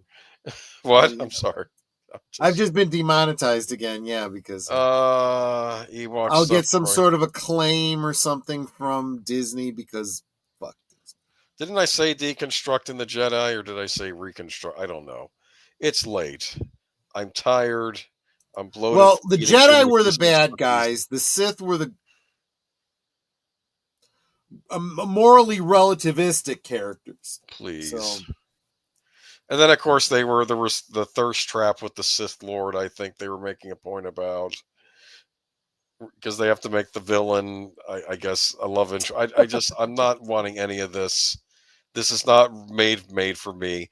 And it wasn't made for anybody. That's the problem. It lost so damn are there much people money. who defend it, though? That's what I'm asking. Yeah, like 12 people online getting all bent out of shape. You chuds, it's your fault, blah, blah, blah, blah, blah, blah. It's like, yeah, well, we're the ones that pay the bill, asshole.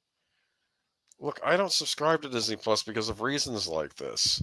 Yep. And I know this series was probably not... They have been hemorrhaging money because of that. Yes. These series aren't cheap to produce, which I don't understand why. We'll talk more about that on Sunday. About these and we're also going to get into series. How even Disney is starting to turn around and get away from this, because many things have changed in the past year, and Disney is suffering because of it. They're We'll get to it. We'll get to that. The funniest thing was Agatha All Along comes out a couple months later, and they're like, wait, they're doing the witch thing again.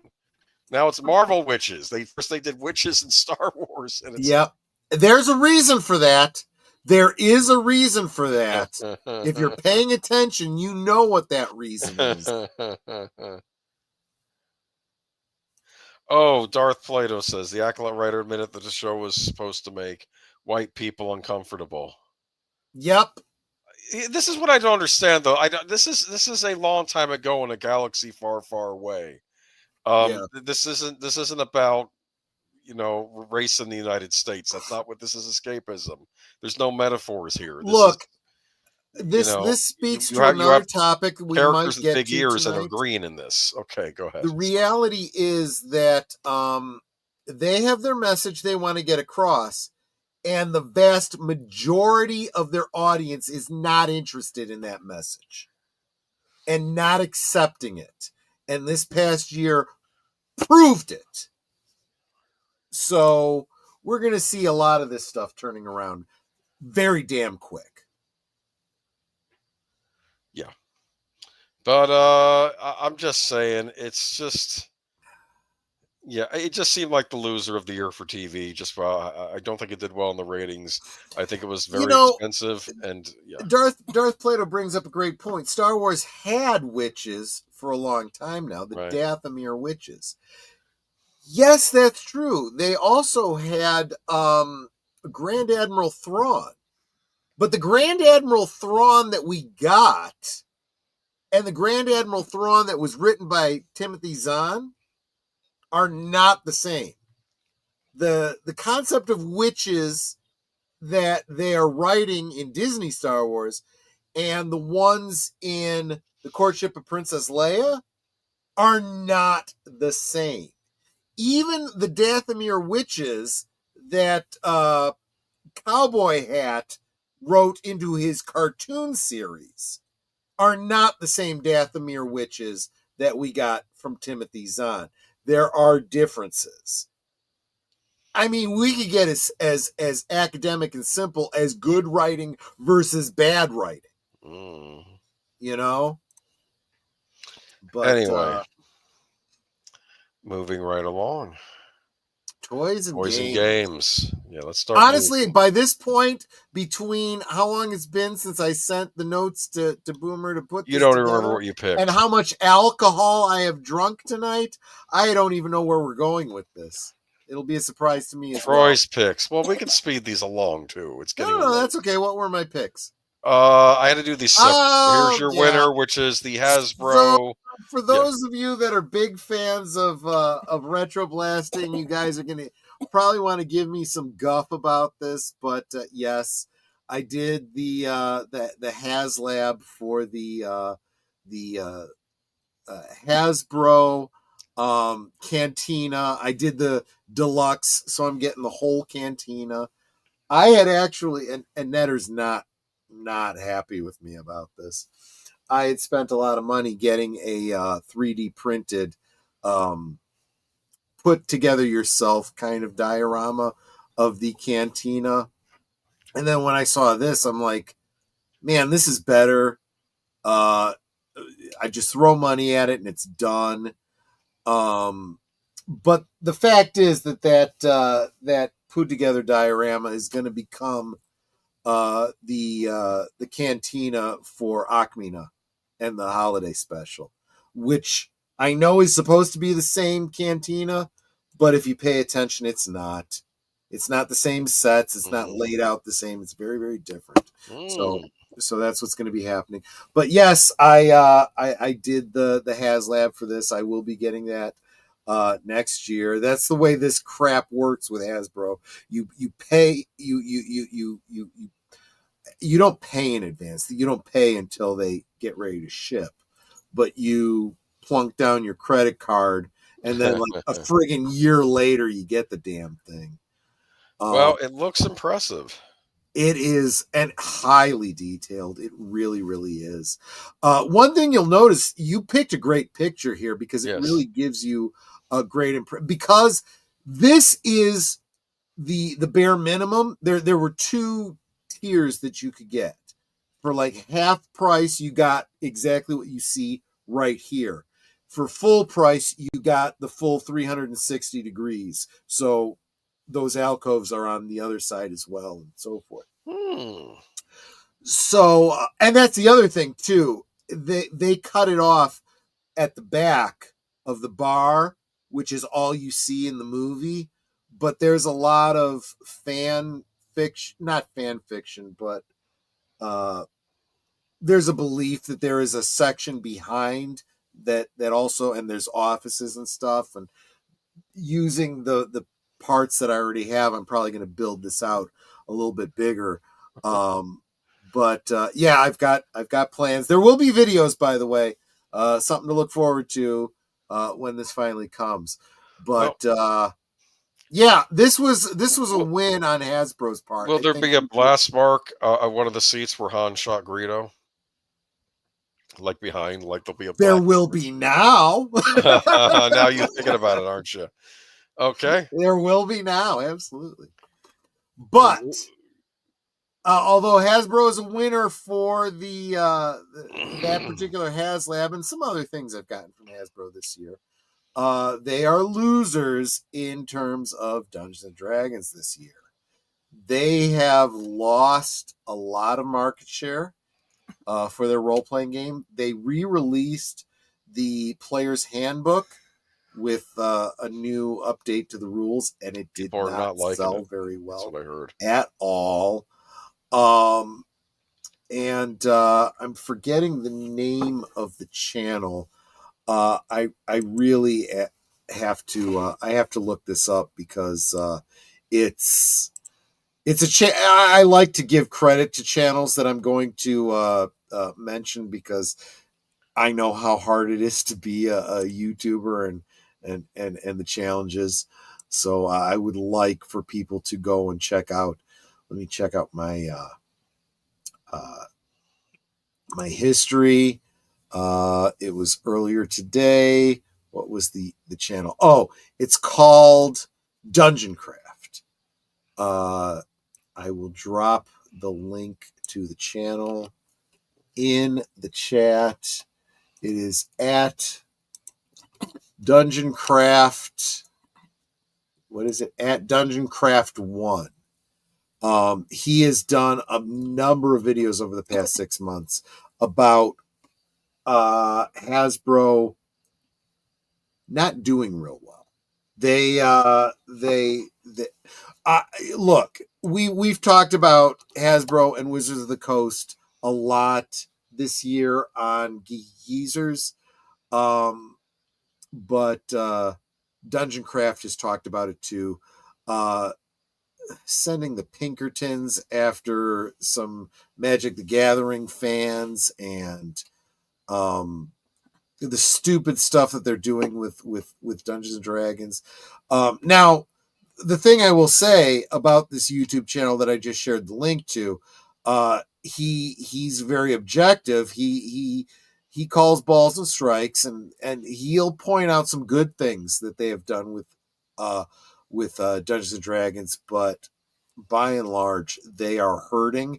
They have just recently had a bunch of layoffs. He's got a video about that as well. People are going to other platforms to play Dungeons and Dragons, or just continuing to play older versions of Dungeons and Dragons. You don't have to upgrade and get version 6 or whatever. You can stick with 3.3 or 5 or whatever it is you like. You can stick with it, you know? You got a super chat. I did. Welcome, Joe's Atmosphere. He says, "Hail Troy, Netter and Boomer of age. Hail all." Yes, thank you so much. $2 super chat from yeah, that's a super chat, right? A super sticker would have a little picture. Yes. Yeah. Yes. And I'm still learning this Here. YouTube-y type stuff because Thank you, this is my sweetie. first year as a monetized channel, and I thank you so much, Joe's Atmosphere, for that. And You Charlotte are, Nightstar has to say goodnight. Good night, my lovely dear friends. Have a great night and stream. Much love and Happy New Year. Yes, All right. same to you, Charlotte. Absolutely. Okay. We will see you more in the new year. Absolutely. Okay, so what are your picks as far I as did poison? video games because that's more. Well, my sure, of forte, course. but I'm not. You always your- act like, oh, I'm Mr. Gamer, and I played every game I haven't. In fact, my pick for best game compared to me, let's be honest, is a game I haven't played, but everything I heard about it was good, and I felt especially how some of the press went after it when it was unmerited. So I decided to make Black Myth Wukong my video game of the year.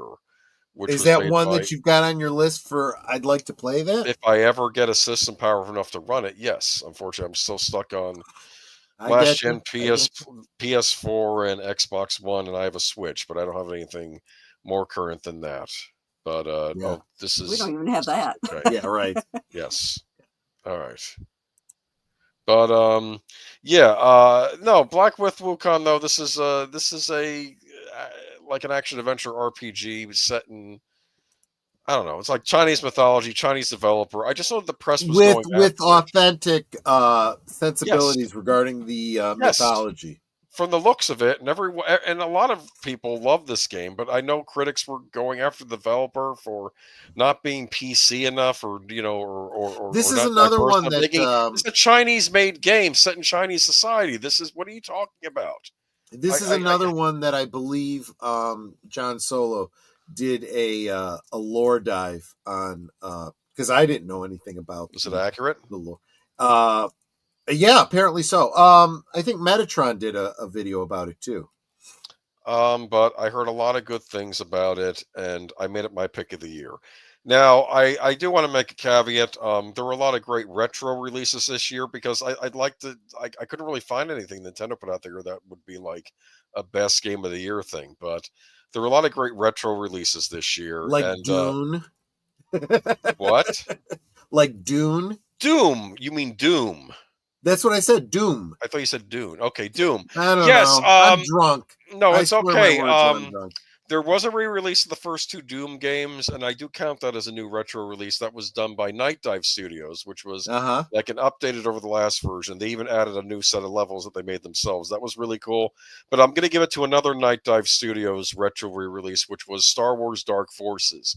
They did an excellent job re-releasing that. So if you don't have a new console to play Black Myth Wukong on, if you have one of the older consoles or a PC, you can definitely play Star Wars Dark Forces Remaster. I highly recommend that. But let's face it, if you have PS5, you could also play Concord. No, you can't, because they've removed it. Yes, This was so bad that Sony basically said, we done effed up and it's going away. They realized it. Yeah. They know they are a loser. I will give credit to Sony. They did a big screw up, but they at least admitted to it. They offered refunds to anybody who bought the game. If it was on digitally, you got the refund automatically. I think, but if you bought it physically, you had to work. I think more companies need to start doing this. So I'll give credit. This was a disaster. This was, I think, an online. I think this was supposed to be their online answer to like, what was the name of that one made by Activision? See, I'm out of touch with this stuff because these aren't even my style of game. But like, I think I want to say it was a battle royale shooter type game, but don't quote me on that. But yeah, it just did terribly. Everyone hated the characters, the character designs, a lot of ugly character designs. Coincidentally, no white men in the game either, unless you count the green guy. Exactly. Right. It just was unappealing to the main audiences out there. It didn't do well. It crashed and burned. The funny thing too is a lot of people talk about, they lost hundreds of millions on this too. The messaging and the, DEI crap that they stuff into this stuff. But we're also talking about games that aren't fun. The games themselves are poorly made. Overwatch, that's what it was inspired. Oh, okay. Okay. They're not fun, they're not fun, and it's like I might as well go watch or play Overwatch or whatever, because this sucks. Yeah. So that's my pick, though. I felt Black Myth Wukong. The Game Awards did not give it to Black Myth Wukong. They did give it to Astrobot, which I heard was a good game. So I'm not necessarily picking on that voting choice, but I think the Black Myth Wukong was one of the best games of the year, probably the best game of the year, and I think it deserved it. I think Stellar Blade also came out this year. Yeah. And that was also very well received. So, and Nintendo just kind of didn't sell me this year on anything. They kind of phoned it in. We'll see what they have. As long as we're on the topic of these kinds of console and PC games, Smash JT. That is the channel from this year that I started following, and that's where I get most of my gaming news from. So definitely check out Smash JT. All right. So that's my pick for games. There you go. We have bonus winners and losers. These are mainly Troy's, because typically these are not things we cover on Best and Worst of the Year. But since the media wouldn't shut up, including many of the entertainment outlets wouldn't shut up about it, I guess we can discuss it here. Politics. Okay. And of course. So who is our winner? Absolutely. I'm going to go full screen for this one. I even got his action figure from the Figures Toy Company. I'm pretty much fired up about that one.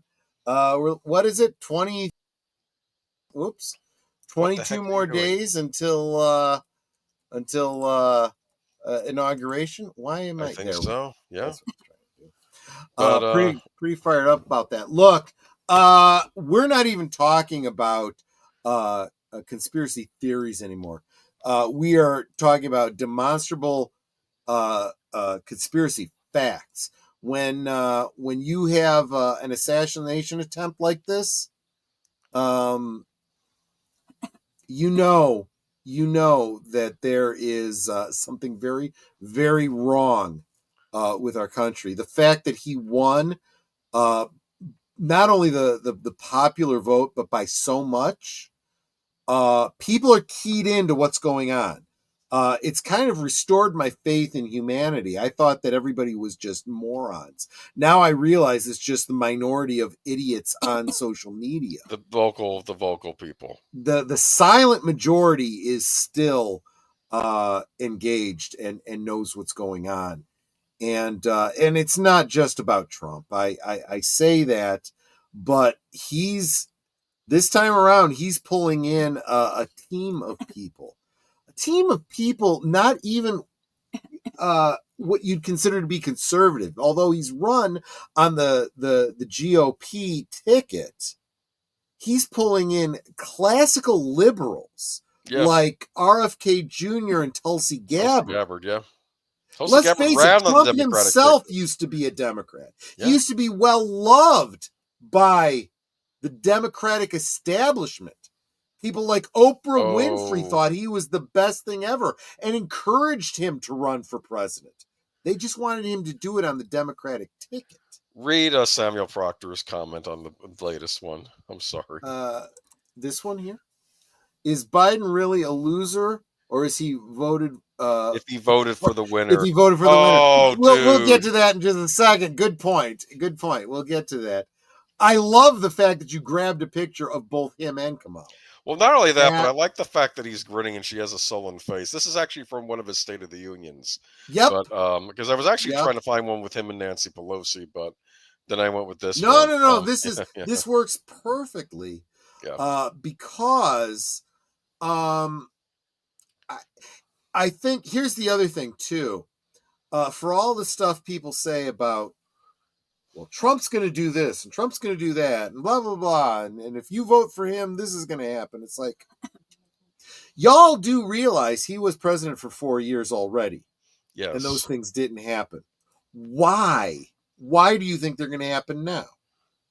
Although I do see that there will be some very big differences. He disappointed a lot of his supporters the first time around. He talked about draining the swamp. Unfortunately, what he did was he appointed in his cabinet a bunch of swamp dwellers that directly undermined his ability to do. There was a lot of that going on last term. And he learned some very valuable lessons. So there is a concept that has existed for a very long time, but it's become very focused recently. The idea of projection. What is it? A confession through projection. Accuse your enemies of that which you are doing. And pay very close attention to everything that Trump has been accused of. And you can see his enemies actually doing it. They're concerned that Trump is going to go after his enemies by persecuting them through the court system. What have they done to him for the past 4 years? Yep. Basically, they're concerned that he's going to start doing to them what they did to him. I had heard Joe Scarborough went over to Mar-a-Lago to talk to Trump after the win because he's going to come after me now, and I already know how that meeting went. He walked in the room to talk to Trump about what kind of retaliation he should expect, and Trump said, "Who are you?" I think he has an overinflated opinion of his importance, as does a lot one of the things media. that Trump has already done is he started meeting with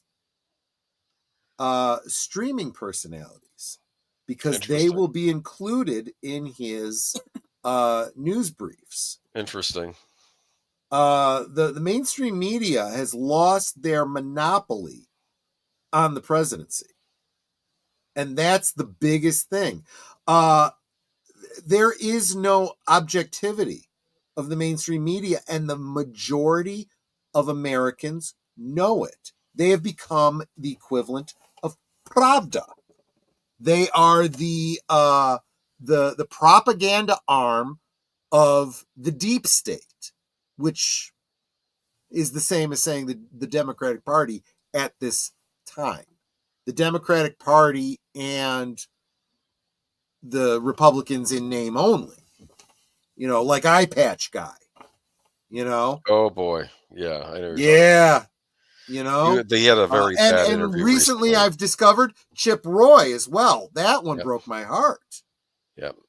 But there's we're starting to see that you could talk a good game and sound like a populist, but it's what you do that actually matters. Thank you.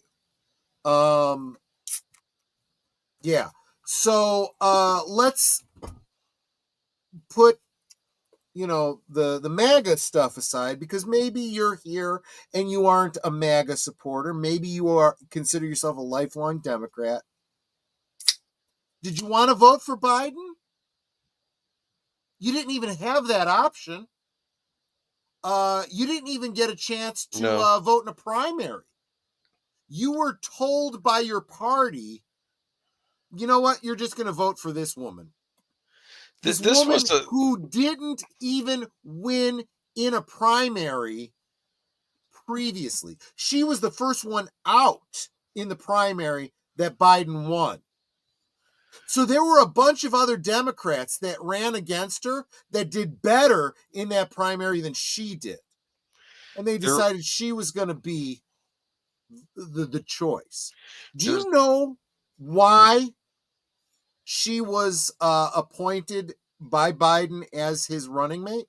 Because he had promised to put a woman of color as his running mate if he got the nomination. It was a promise. That was a plus. That was a plus. His real reason was because he knew she was so disliked that no one was ever going to push him out. She was meant to be his insurance. Interesting. And for the most part, it's true. He's still the president, and he will be for the next week. Well, what is it? No, 30 days. He will be for the next 30 days. He's not letting anyone push him out. I have another question, though, but I did remember. But remember, this is the party that says democracy is on the ballot. But we're not going to let you vote in a primary to decide who you actually get to vote for in the election. We're going to appoint her, and you are going to vote for her. But democracy is on the ballot. There's been a lot of celebrity fallout due to this, too. George Clooney was taking a lot of heat because he endorsed her, and people were arguing, well, if Biden had been on the ballot, he would have won. Well, that's debatable, but that's what people, the Democrats... Look, I'm not saying that he would have won, but he would have done better. Yeah. He at least was liked by people that always vote Democrat, I suppose. Look, I'm a little bit older. I remember when he was part of the Jimmy Carter administration. I know who Biden is. I know who he has been for the past 50 years. So I was never going to vote for him in the first place. I remember what the Carter administration was like, and we've lived through it again for the past 4 years. This runaway inflation, look back at the Carter administration. Shutting down pipelines and the increase in gas prices, look at the Carter administration.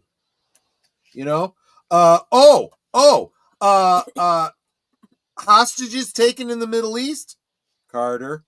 Carter and Biden, they say history doesn't repeat, but it rhymes. Everything you saw in the Biden administration basically happened in the Carter administration, too. Learn your history.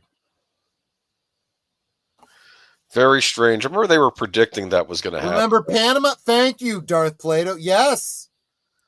There's so many things I could point out. Look, listen to people who remember their past. If you don't know your history, listen to the people that do.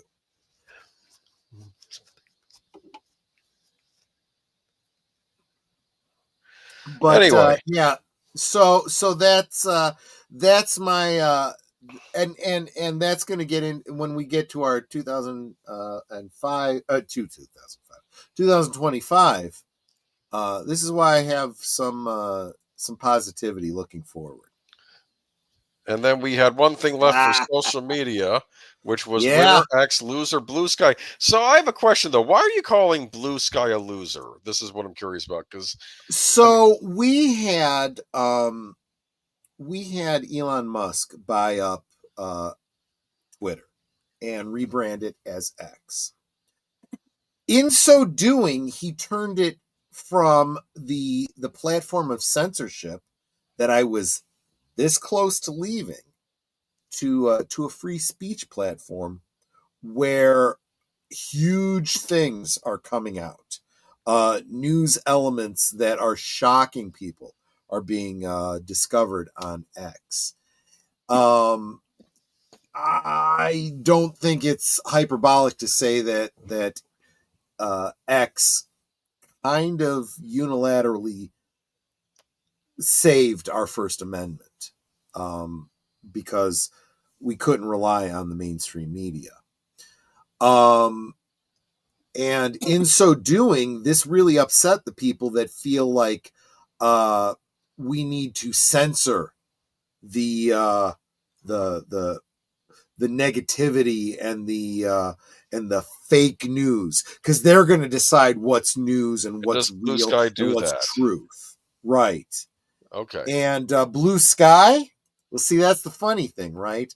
Because everybody who was on X, who was so sure that Trump was the bad guy, were shocked when they found out that he not only won, but he won by a plurality of our country who voted.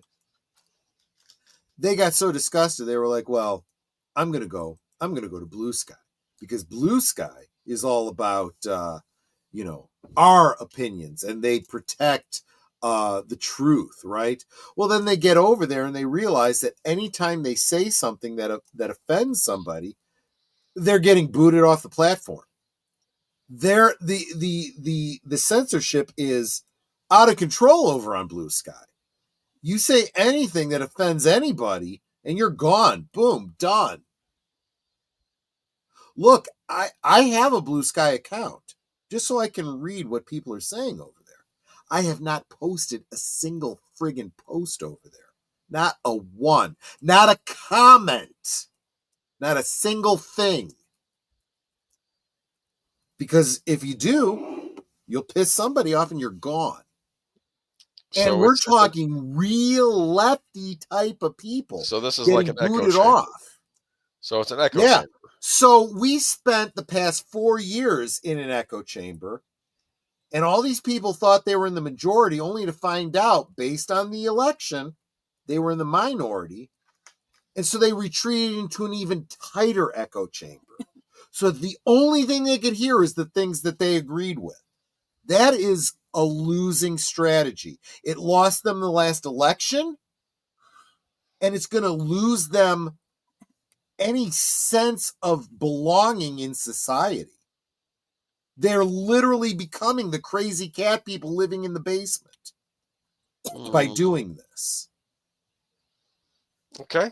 And you were saying how... But I mean, please, by all means, if this is your mentality, go to Blue Sky, shave your head, don't have sex with anybody, because, you want to punish yourself, I suppose.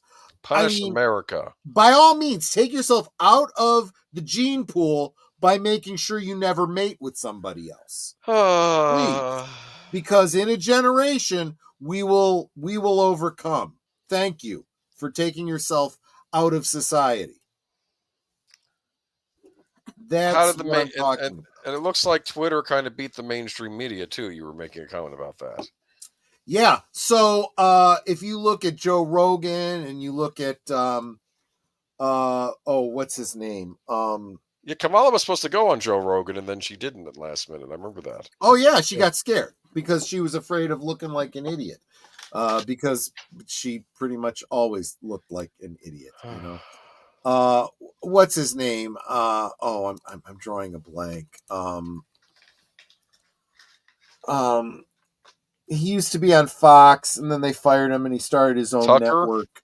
Tucker Carlson. Ed Beck? Yeah. Okay, all right. So Tucker Carlson is getting better numbers on X than the mainstream media. Than some of the mainstream media put together. I'm drawing a blank. There's another commenter, a blonde girl who left the mainstream media. She started her own stream. She's on X, she's on YouTube, she's on Rumble, and she's getting better numbers than Megyn Kelly. ABC, NBC, CBS. Megyn Kelly. Thank you. Yes. See, this is why I need you, man. When I get drunk, you are my designated driver. You keep me on track. Thank you, my friend. They're all doing much better in getting the news out, and more people are following them than your average so-called mainstream media. We have the talk night, the late night stations are all dying. All the late night hosts. Oh, they're going to be airing more commercials on at night, like over 10 minutes commercial break. Oh yeah, that's going to help. That's going to help for one commercial period, and then people are going to say, you know what? There's too many commercials. I'm quitting. I'm going over to YouTube or whatever. Look, you guys are all here. You guys aren't watching. I don't know. I don't even know who these late night shows are anymore. Colbert. You're here. You watch me. You watch Midnight's Edge. You watch a Valiant Renegade. You watch Culture Casino. Better shows than what's going on over on mainstream media. They're not allowed to be funny. They're only allowed to poke at the guy that you voted for, or at least the majority of the country voted for. And people are sick of it. They're sick and tired of it. So, look, sanity is starting to return, is what I'm starting to see. And what's important about this last election isn't so much that Trump won, so much as people see the majority of people want sanity. They don't want DEI. They don't want to be told they're bad because of the color they were born, or they decided to be religious, or because they decided to have a relationship that resulted in children. Okay? They're sick and frickin' tired of it. And yeah, Trump was given a mandate. Fix this shit, is what we basically said to him. And there's every indication that he's going to. And the people that are doubling down and saying we're going to oppose him, do you understand you're only supported by a small minority? The ones that went to Blue Sky, basically. The people that have destroyed their credibility and their careers. People like Mark Hamill and Meathead. He went quiet for a while, Mark Hamill, after the election. I remember he should have stayed quiet. But these people don't realize how psychotic they sound to the vast majority of people. The majority of people don't agree with you. Shut the hell up if you ever want to work again. He was Jake Skywalker. He's not even that anymore. He's not even the Joker anymore. He's just sad. All right.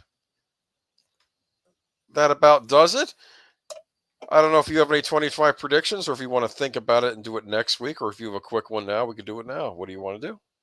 We could do another one maybe later, but I'd say my initial ones kind of stem off of what we talked about. Okay.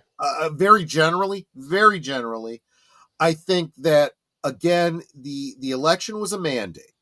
I think it sent a lot of messages. It said, we're tired of the DEI. We're tired of the Rainbow Coalition. We're tired of, catering to a bunch of minorities that want everybody in the world to bow to them.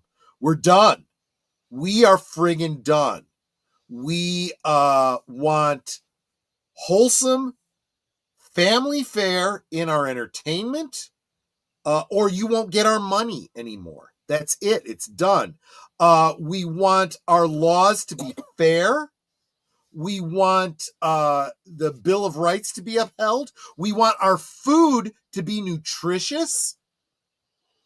We want the right to choose what's done with our bodies. And that means everybody. That doesn't just mean when you want to kill your baby. That means when someone's coming at you with a syringe. Okay?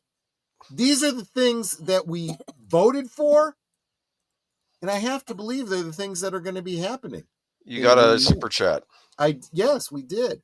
$5 from Nate.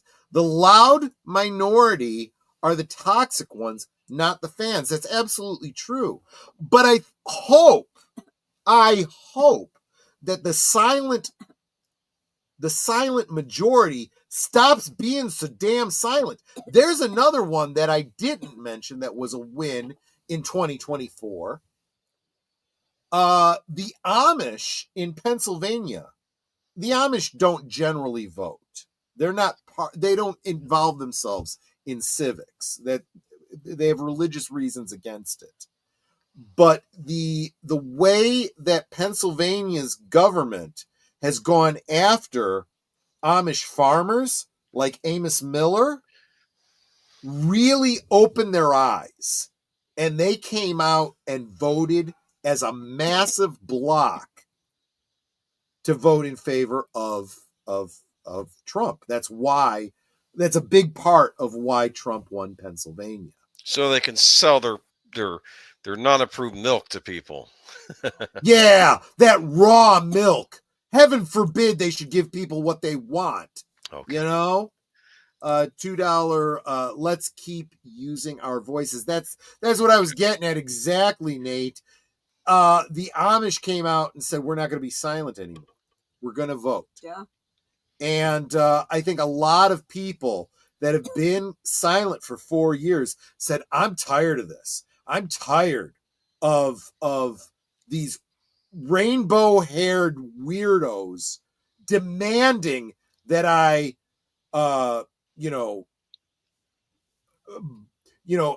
say that I'm sorry for being the color that I am, or the religion that I am, or the orientation that I am, and that I have certain opinions. You know what? My opinions are as important as yours. My life choices are as important as yours. I have rights just as much as you do. Your rights don't trump mine. Get the hell out. And I'm tired of it, and I'm done. And guys, remember, I do have other platforms. I'm over on X. I'm over on the Green Machine. Please make sure you're following me there, because I never know when this platform is going to decide to take my voice away. I was monetized this year, and I'm so fired up about it, but I could lose that at any time. So if you want to support me, please do. Don't let them. Can you read Sashi's comment prior to Geek Flag? I'm sorry. I didn't even say hi to Sashi yet. I'm pretty sure Rachel's Snow White is going to... Let me tell you. Yeah, there's another prediction. That one we didn't even bring up because we kind of know that one's going to suck. We know that'll be next year's loser probably. Boy, talk about the executive producer of the stream tonight. Geek Flag, you are incredibly generous. I super appreciate every single one of your super chats. There are only two genders and no such thing as non-binary. You're absolutely right. For the same people that are saying trust the science, guess what? The science is we are a binary race. It takes male and female to make babies, folks, and you can't change between the two. We're not clownfish. Now, can I bring us back to 25 predictions? I'm thinking entertainment-wise. Sorry. Yeah, Steve, that's why he's the designated driver. This is my prediction for 2025 prediction. It's a bold prediction.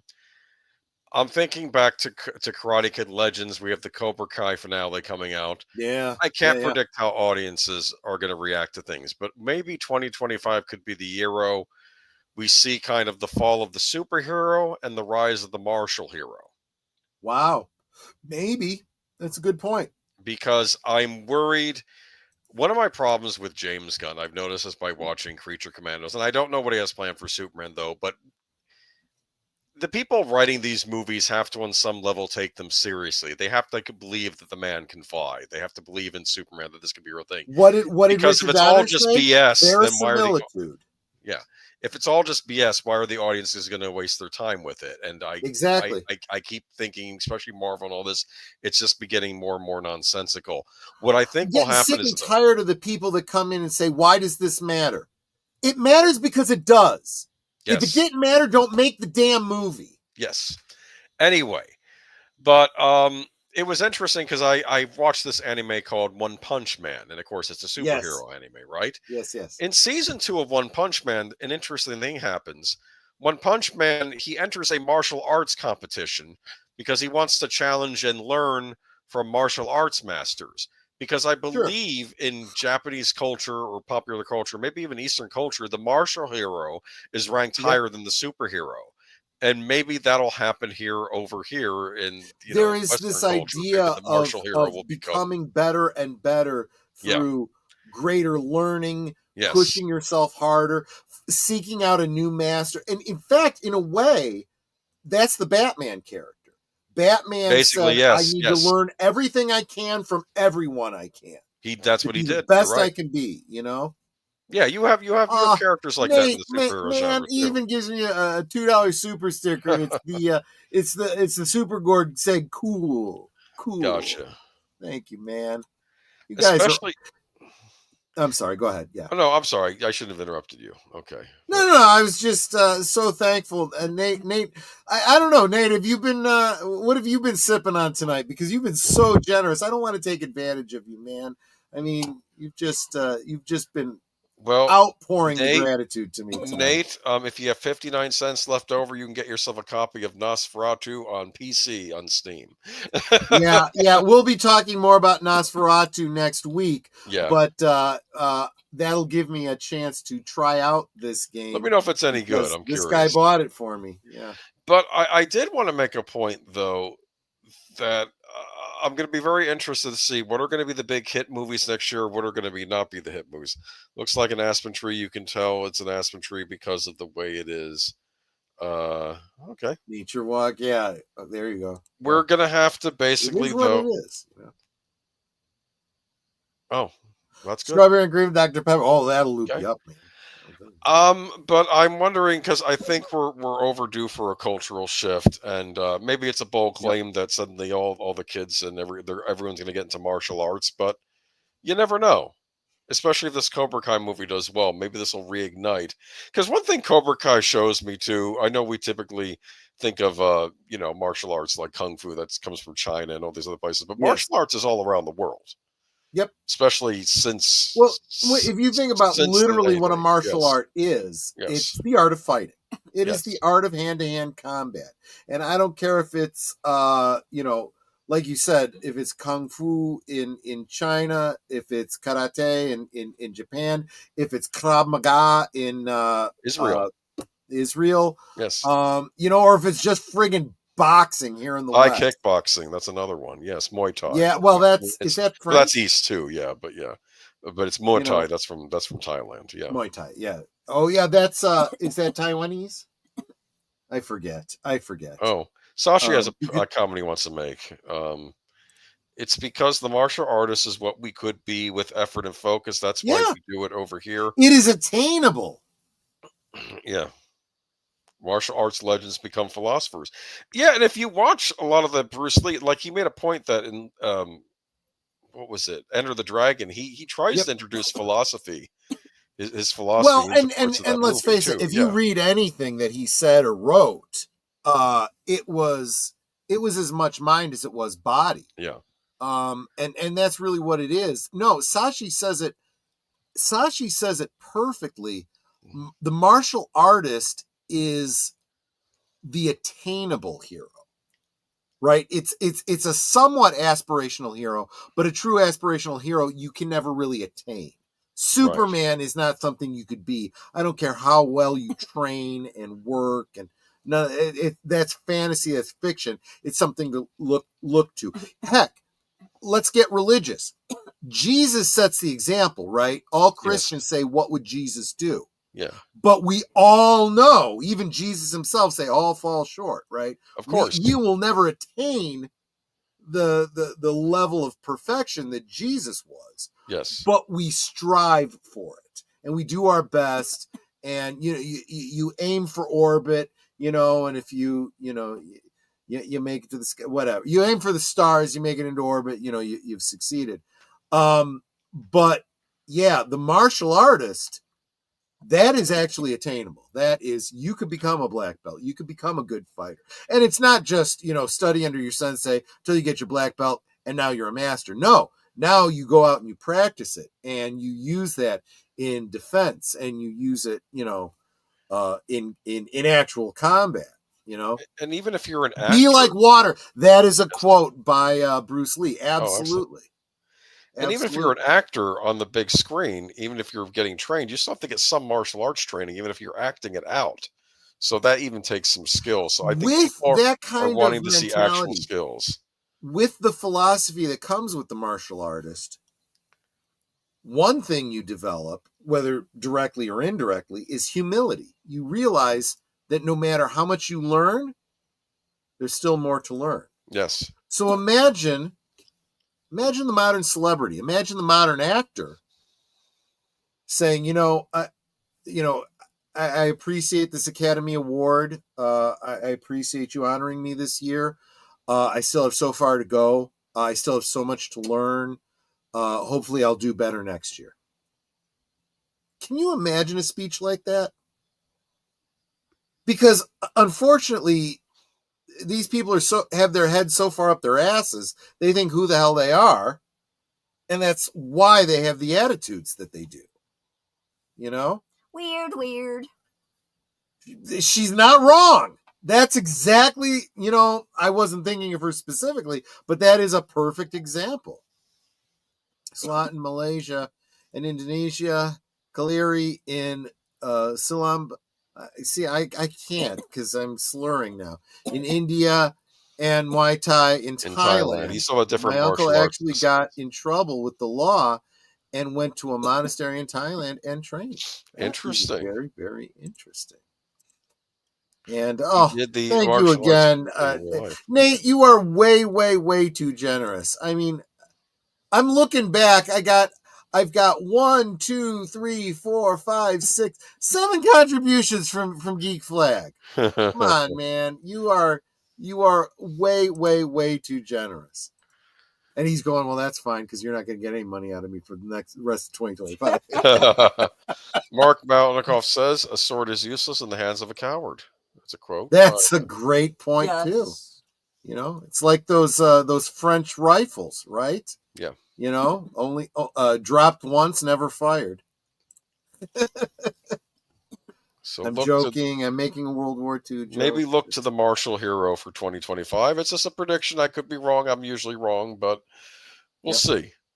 We'll see. Maybe people want to change. They still want their heroes, but maybe the down-to-earth, attainable hero. And now I'm thinking I think my big prediction is that along with the changes that I see coming politically, I think such a loud, clear message was sent that we've definitely turned the corner on DEI. And I think you're going to start seeing a huge pivot to the center. We're already seeing it. Even from friggin' Disney, we're starting to see it. So sanity, I think, is going to reign supreme in 2025. At least it's going to start there. That's what I believe. I also predict that it's going to be a good year for me and Netter, just because we got each other, and she won't smother me in my sleep again this year. That's my prediction. Yeah. And you're like, I'm not so sure. I don't know, man. That's a weird thought in my head. Anyway, though. So I think that about does it. I'll remove this. Yeah. 2024. Good riddance. Sorry. Oh, come on, man. I can't even. Dude. This one's for Boomer. Oh, guys, do you mind if I tell them? I'm not trying to hide anything. I think they should know what I'm doing with their money. So you guys were very generous to me this year, my first year of monetization. I did take a big chunk of what you guys sent me and stuff to Boomer, because I felt like he's not monetized. He deserves. I said he's at least half of this show. After tonight's show, I feel like he's 90%. I am not 90%, and well, at least this show, tonight's show, honestly was more Boomer than it was me. Anyway, but then he turns around and he donates it to Smash JT. How did you know that's where the money came from?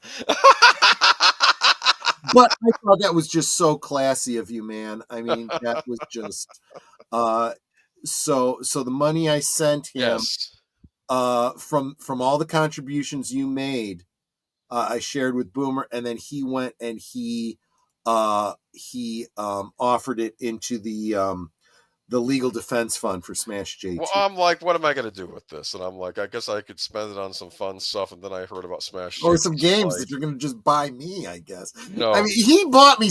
You guys please. don't know. He's got access to my Steam account, and he'll send me a DM. He'll go, hey, check your Steam account. I'm like, oh, he bought me another game. Keep in mind, Doom 1 and 2 was on sale for $3.99 on the last vendors. It doesn't matter how much it costs.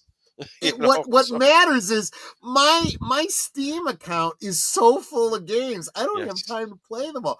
I mean, Goat Simulator. Goat Simulator. Yes.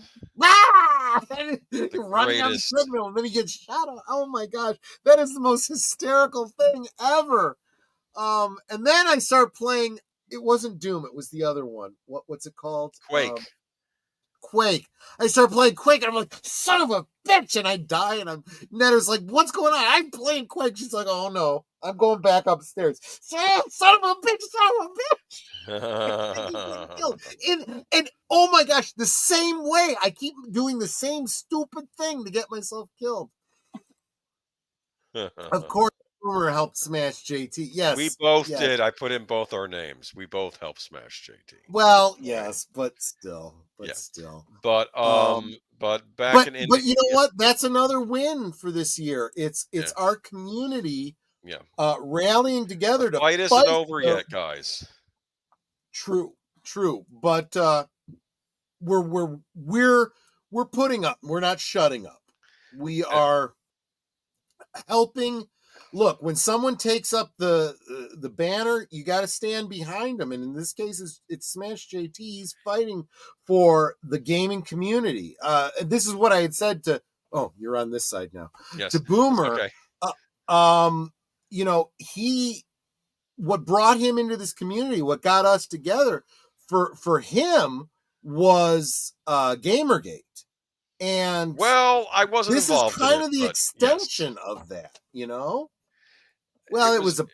I was getting involved because of a lot of the fighting on this site, especially in the whole Comicsgate thing. I saw because of Comicsgate, Gamergate, all this gate stuff. It was a bunch of blue-haired weirdos trying to undermine and deconstruct and destroy all of our fandoms, and that's what That's what we're rallying behind here. So. And I want to make a point. I know a lot of people on the right are saying, like, I know Michael Knows watched the Superman from Daily Wire. He watched the Superman trailer. Oh, we won. It's like we haven't won yet.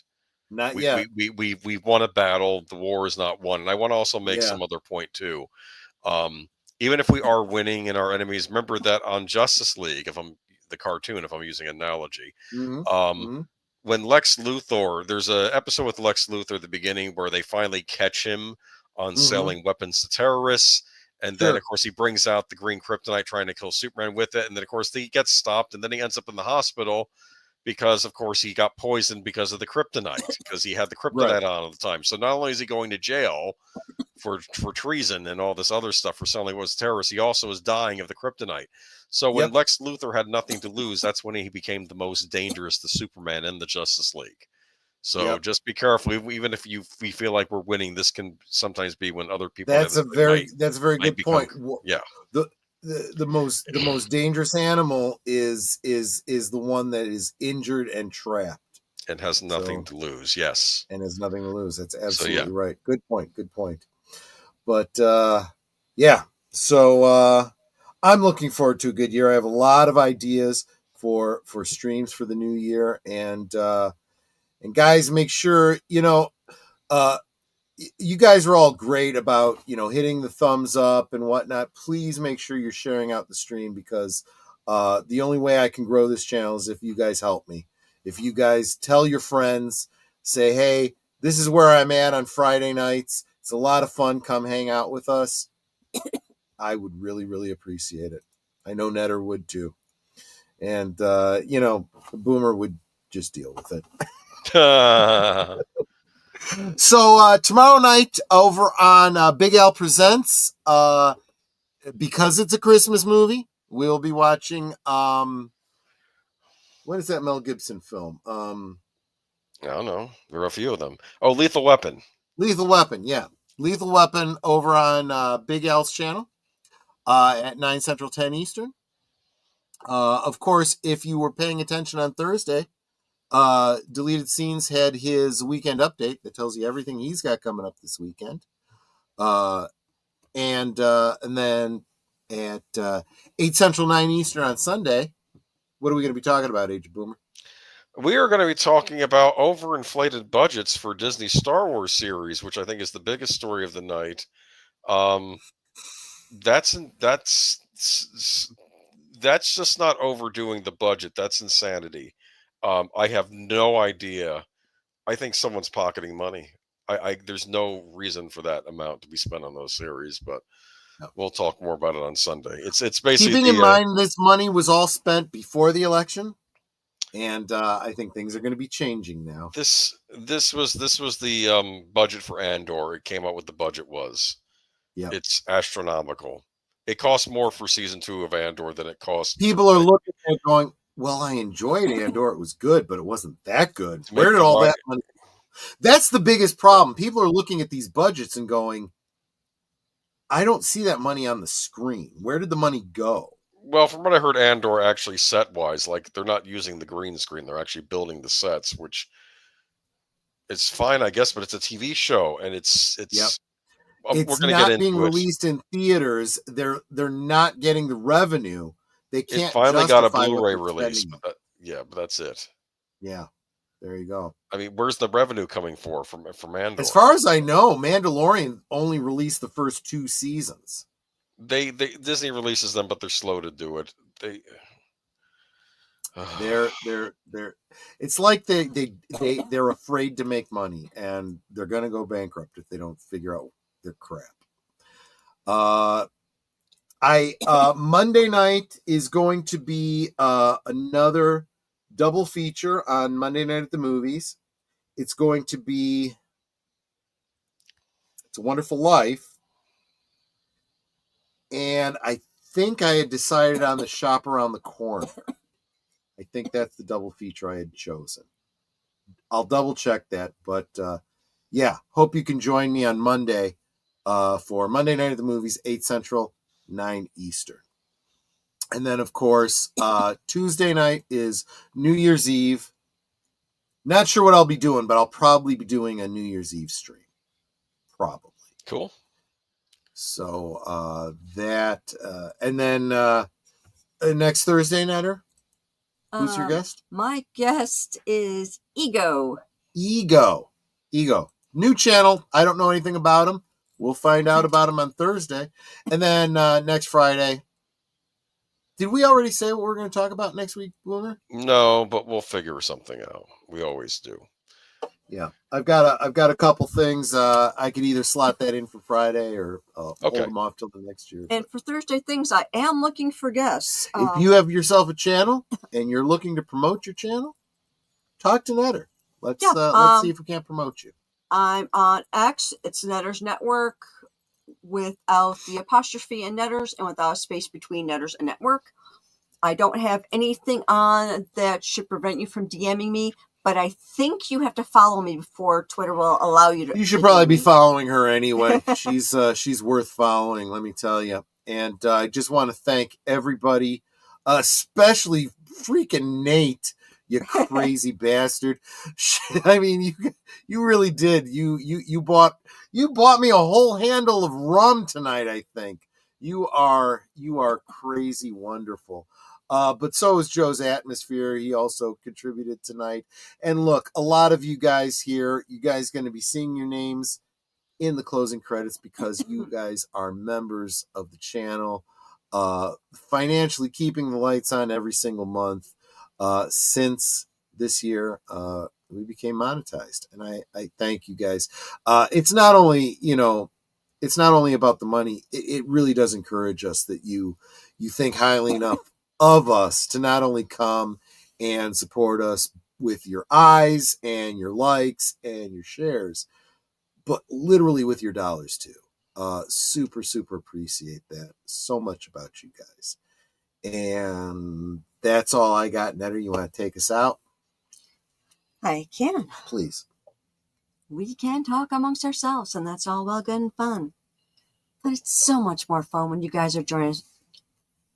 Excuse me. When you guys are joining us in the chat and you're dropping the comments, questions, trivia, being goofy, whatever it may be. And it doesn't feel like we're separated by miles or continents in some cases. It feels like we're all hanging out in the same room, enjoying each other's company and having a great time. And you guys, you're not just our friends. You're our family. We love you guys and we appreciate you so very much. You can be anywhere and you're here. That's so encouraging. And I just love seeing you guys in each of our streams. Thank you for the many ways that you encourage us and support us. And it's, being members, super chats, super stickers, sharing out the stream, thumbs up, comments in the chats. I mean, all of that and so much more. I mean, I think a couple of you are still trying to get me to my 4,000 watch hours. And I'm so appreciative of that. I mean, you guys are totally Osmo. So thank you so much for that. And if you want to know a song about my outro, I asked Grok on X to write a song based on my outro. And I gave the, what I say, and it wrote a song. So if you go to Twitter and you look for me, you will see what Grok came up with as a song using my outro. I think it's pretty cool. And until next time, good night and God bless. Yeah. I super appreciate every single one of you. You guys are the best. And you know what? Thank you again. Hope to see you on the next one. And here's to a better year. A better year. It was a good year this year. I think it's going to be a better one next year. Take care, everyone. You've never been out of college. You don't know what it's like out there. I've worked in the private sector. They expect results. Yep. Good night, ladies. Good night, sir. Hit it, sweetheart.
I don't know why.